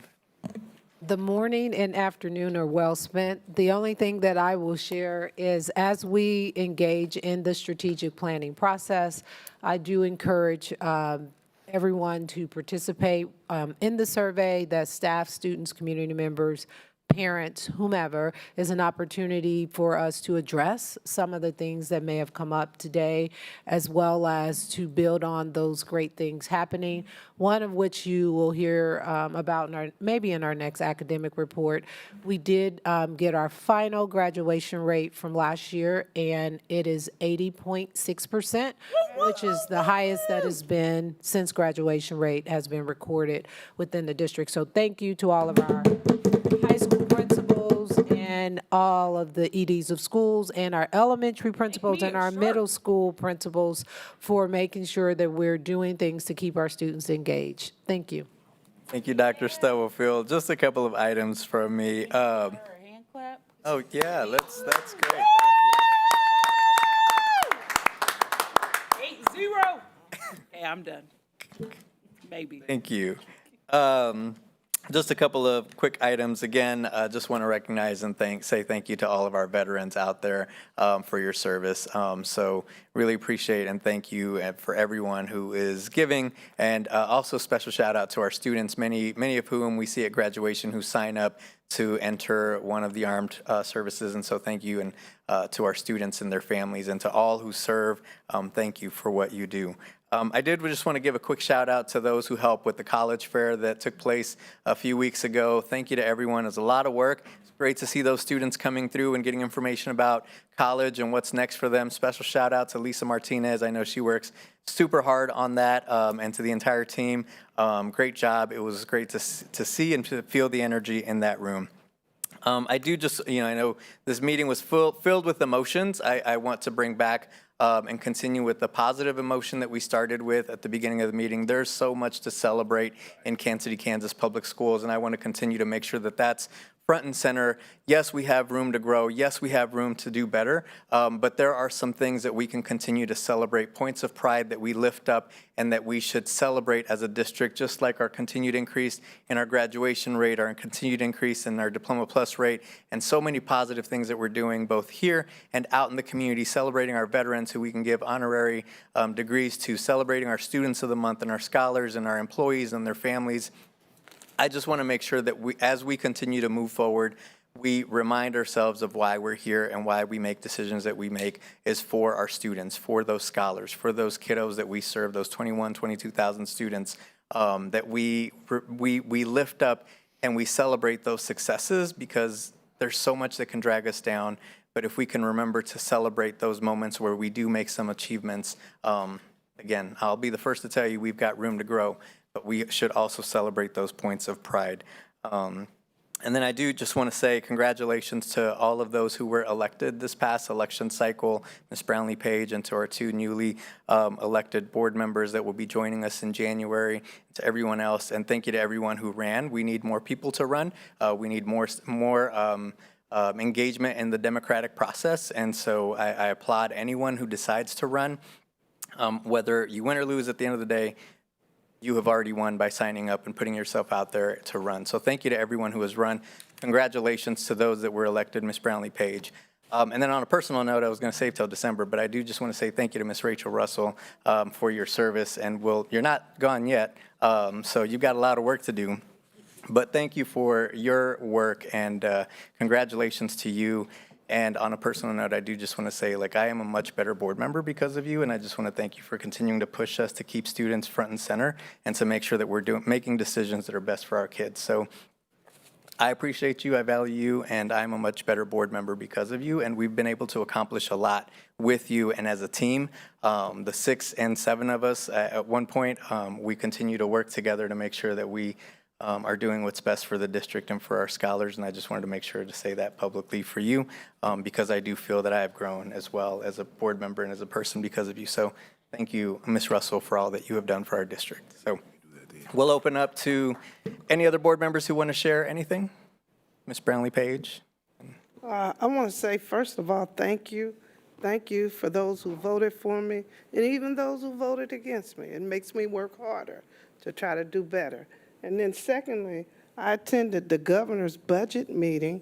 I thought she did a phenomenal job, and the fact that she made sure that residents of Kansas who received SNAP, they were able to get theirs, and that's important.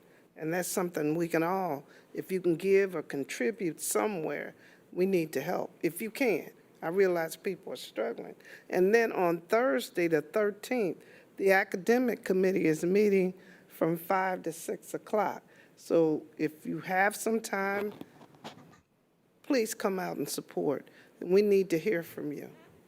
And we're trying to make parents aware of the different departments that we have and how we are doing some good things. We still have issues, but they need to know. And a lot of people say they don't know about Diploma Plus still, or they don't know about the Welcoming Center. So that's something we're trying to work on, make them aware, have presentations, and then whatever else we can do to help our students be the best. Because every school can be Sumner. It just doesn't stop there. Thank you. Thank you, Ms. Brownlee-Page. Ms. Russell? No, I will keep mine very short and brief today. Next month I'll be longer. I may need 15 minutes. No, but I just wanted to offer my sincere thank you to be able to be in this position, be in this role, and all of the folks who have been a part of my journey. I know I'm a fiery, hot redhead sometimes, but I just appreciate people being willing to open up their experiences and their minds to do things differently.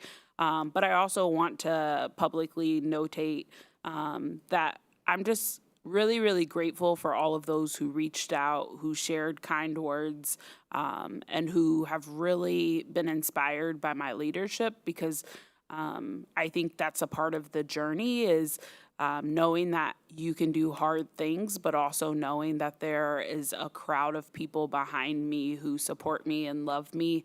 And so it didn't go the way I had hoped or wanted, but I'm excited to hold my head up high and finish this time with lots of exciting things as we wrap up this semester of the school year.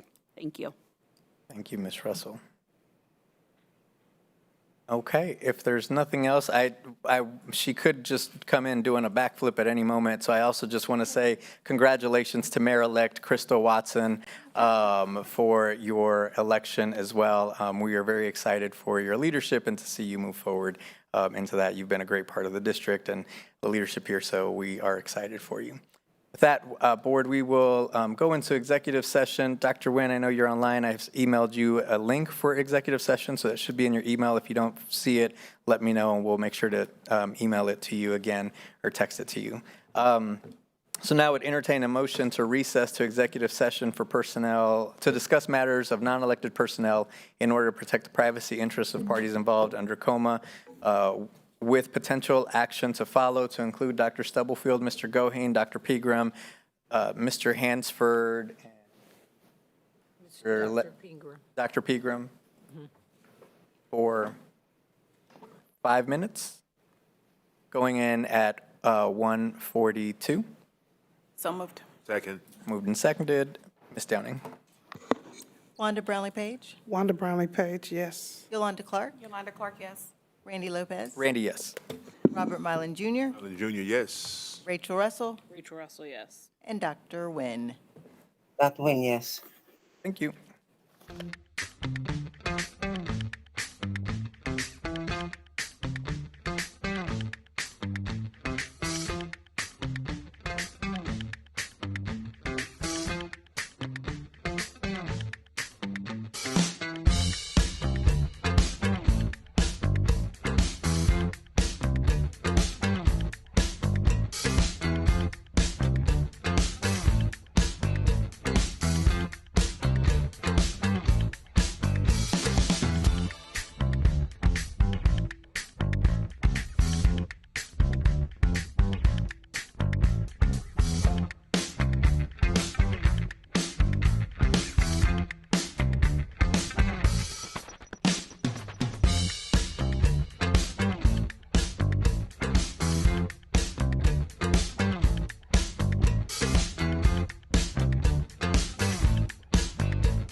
Motion to return to open session, please.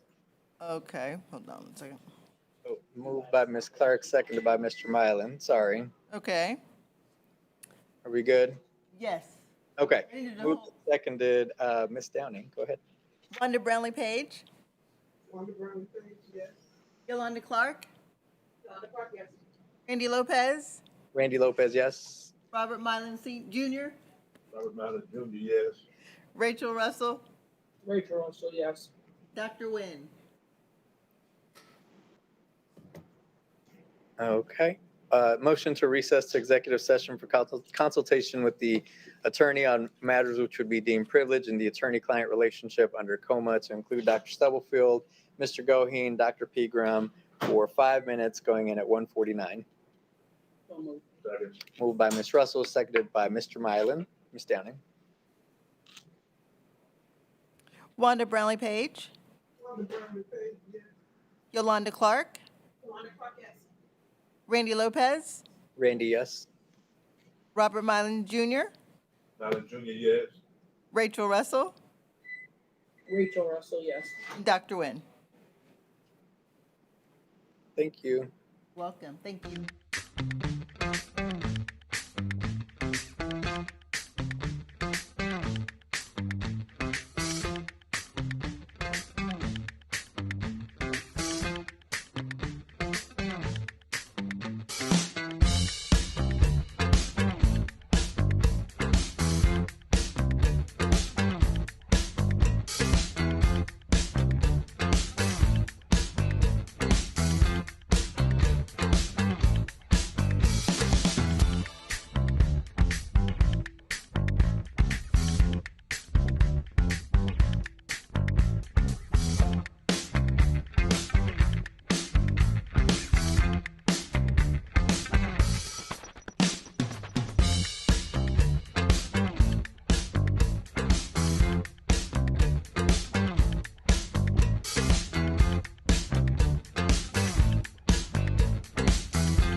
Are we returning?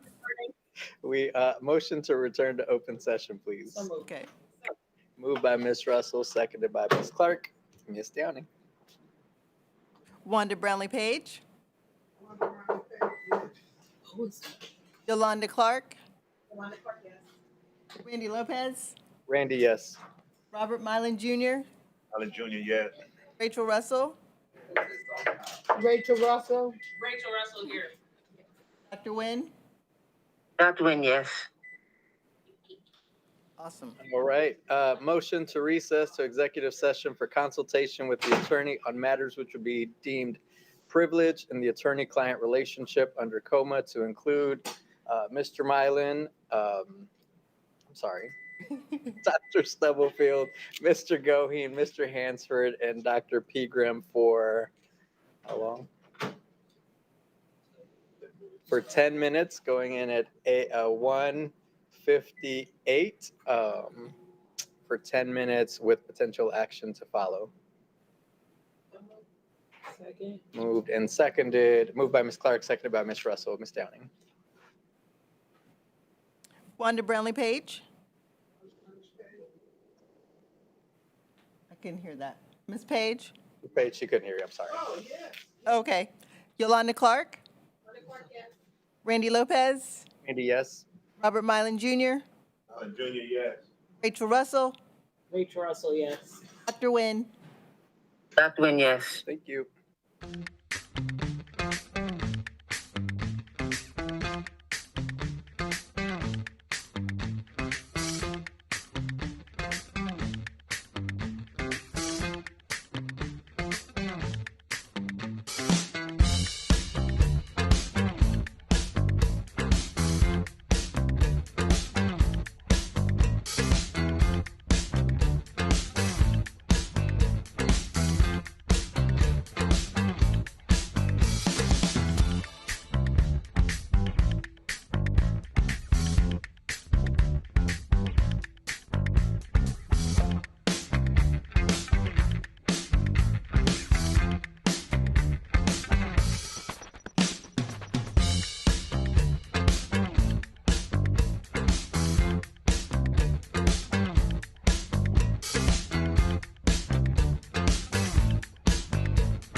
Moved by Ms. Clark, seconded by Mr. Mylan. Ms. Downing.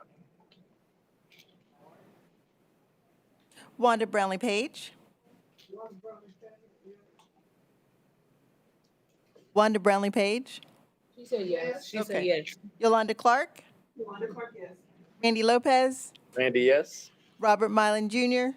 Mylan Jr., yes. Rachel Russell. Rachel Russell, yes. Dr. Nguyen. Dr. Nguyen, yes.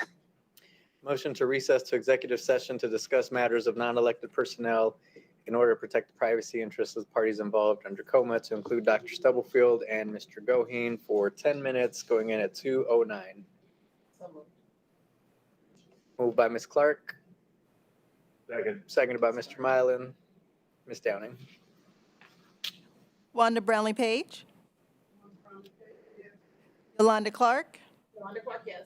Randy Lopez. Randy, yes. Robert Mylan Jr. Mylan Jr., yes. Rachel Russell. Rachel Russell, yes. And Dr. Nguyen. Dr. Nguyen, yes. Thank you.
Moved by Ms. Russell, seconded by Ms. Clark. Ms. Downing, go ahead. Wanda Brownlee Page. I couldn't quite hear her. She said yes. Okay. Yolanda Clark. Wanda Clark, yes. Randy Lopez. Randy, yes. Robert Mylan Jr. Junior, yes. Rachel Russell. Rachel Russell, yes. And Dr. Nguyen. Dr. Nguyen, yes. Thank you. All right. Motion to recess to executive session to discuss matters of non-elected personnel in order to protect the privacy interests of parties involved under COMA, to include Mr. Goheen, Dr. Jones for 7 minutes, 10 minutes? For 7 minutes, going in at 2:21. Moved by Ms. Clark, seconded by Ms. Russell. Ms. Downing. Wanda Brownlee Page. Wanda Brownlee Page, yes. Yolanda Clark. Randy Lopez. Randy Lopez, yes. Robert Mylan Jr. Junior, yes. Rachel Russell. Rachel Russell, yes. And Dr. Nguyen. Dr. Nguyen, yes. Thank you.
session, please? Okay.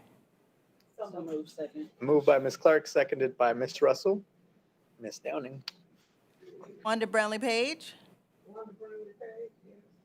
Yolanda Clark.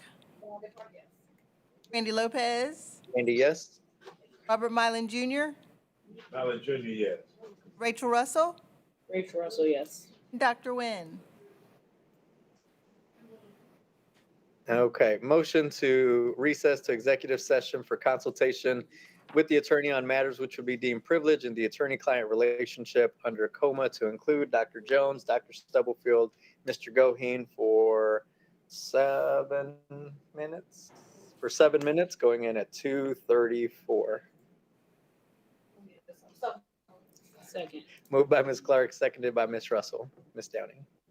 Wanda Brownlee Page. Wanda Brownlee Page, yes. Yolanda Clark. Yolanda Clark, yes. Randy Lopez. Randy, yes? Robert Mylan Jr. Mylan Jr., yes. Rachel Russell. Rachel Russell, yes. Dr. Nguyen. Thank you. You're welcome.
Motion to return to open session, please. Moved. Moved and seconded, Ms. Downing. Wanda Brownlee Page. Yolanda Clark. Yolanda Clark, yes. Randy Lopez. Randy Lopez, yes. Robert Mylan Jr. Robert Mallon Jr., yes. Rachel Russell. Dr. Nguyen. Thank you. We are back in open session. Is there a motion to approve the hearing officer's report and recommendation? So moved. Second. Moved and seconded. Any questions or discussion? Ms. Downing. Wanda Brownlee Page. Yolanda Clark. Yolanda Clark, yes. Randy Lopez. Randy Lopez, yes. Robert Mylan Jr. Jr., yes. Rachel Russell. Rachel Russell, yes. And Dr. Nguyen. Is there a motion to approve the joint prosecution and allocation agreement with Travelers Insurance? So moved. Second. And seconded. Questions? Downing. Wanda Brownlee Page.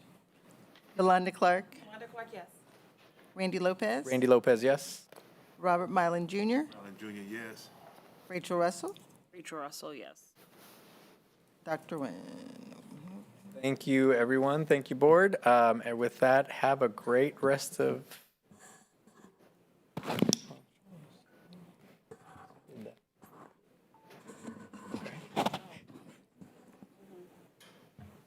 Voted. On both. Rachel doesn't want the meeting to end. Thank you, everybody. With that, this meeting is adjourned. Have a great afternoon. Hit your gavel.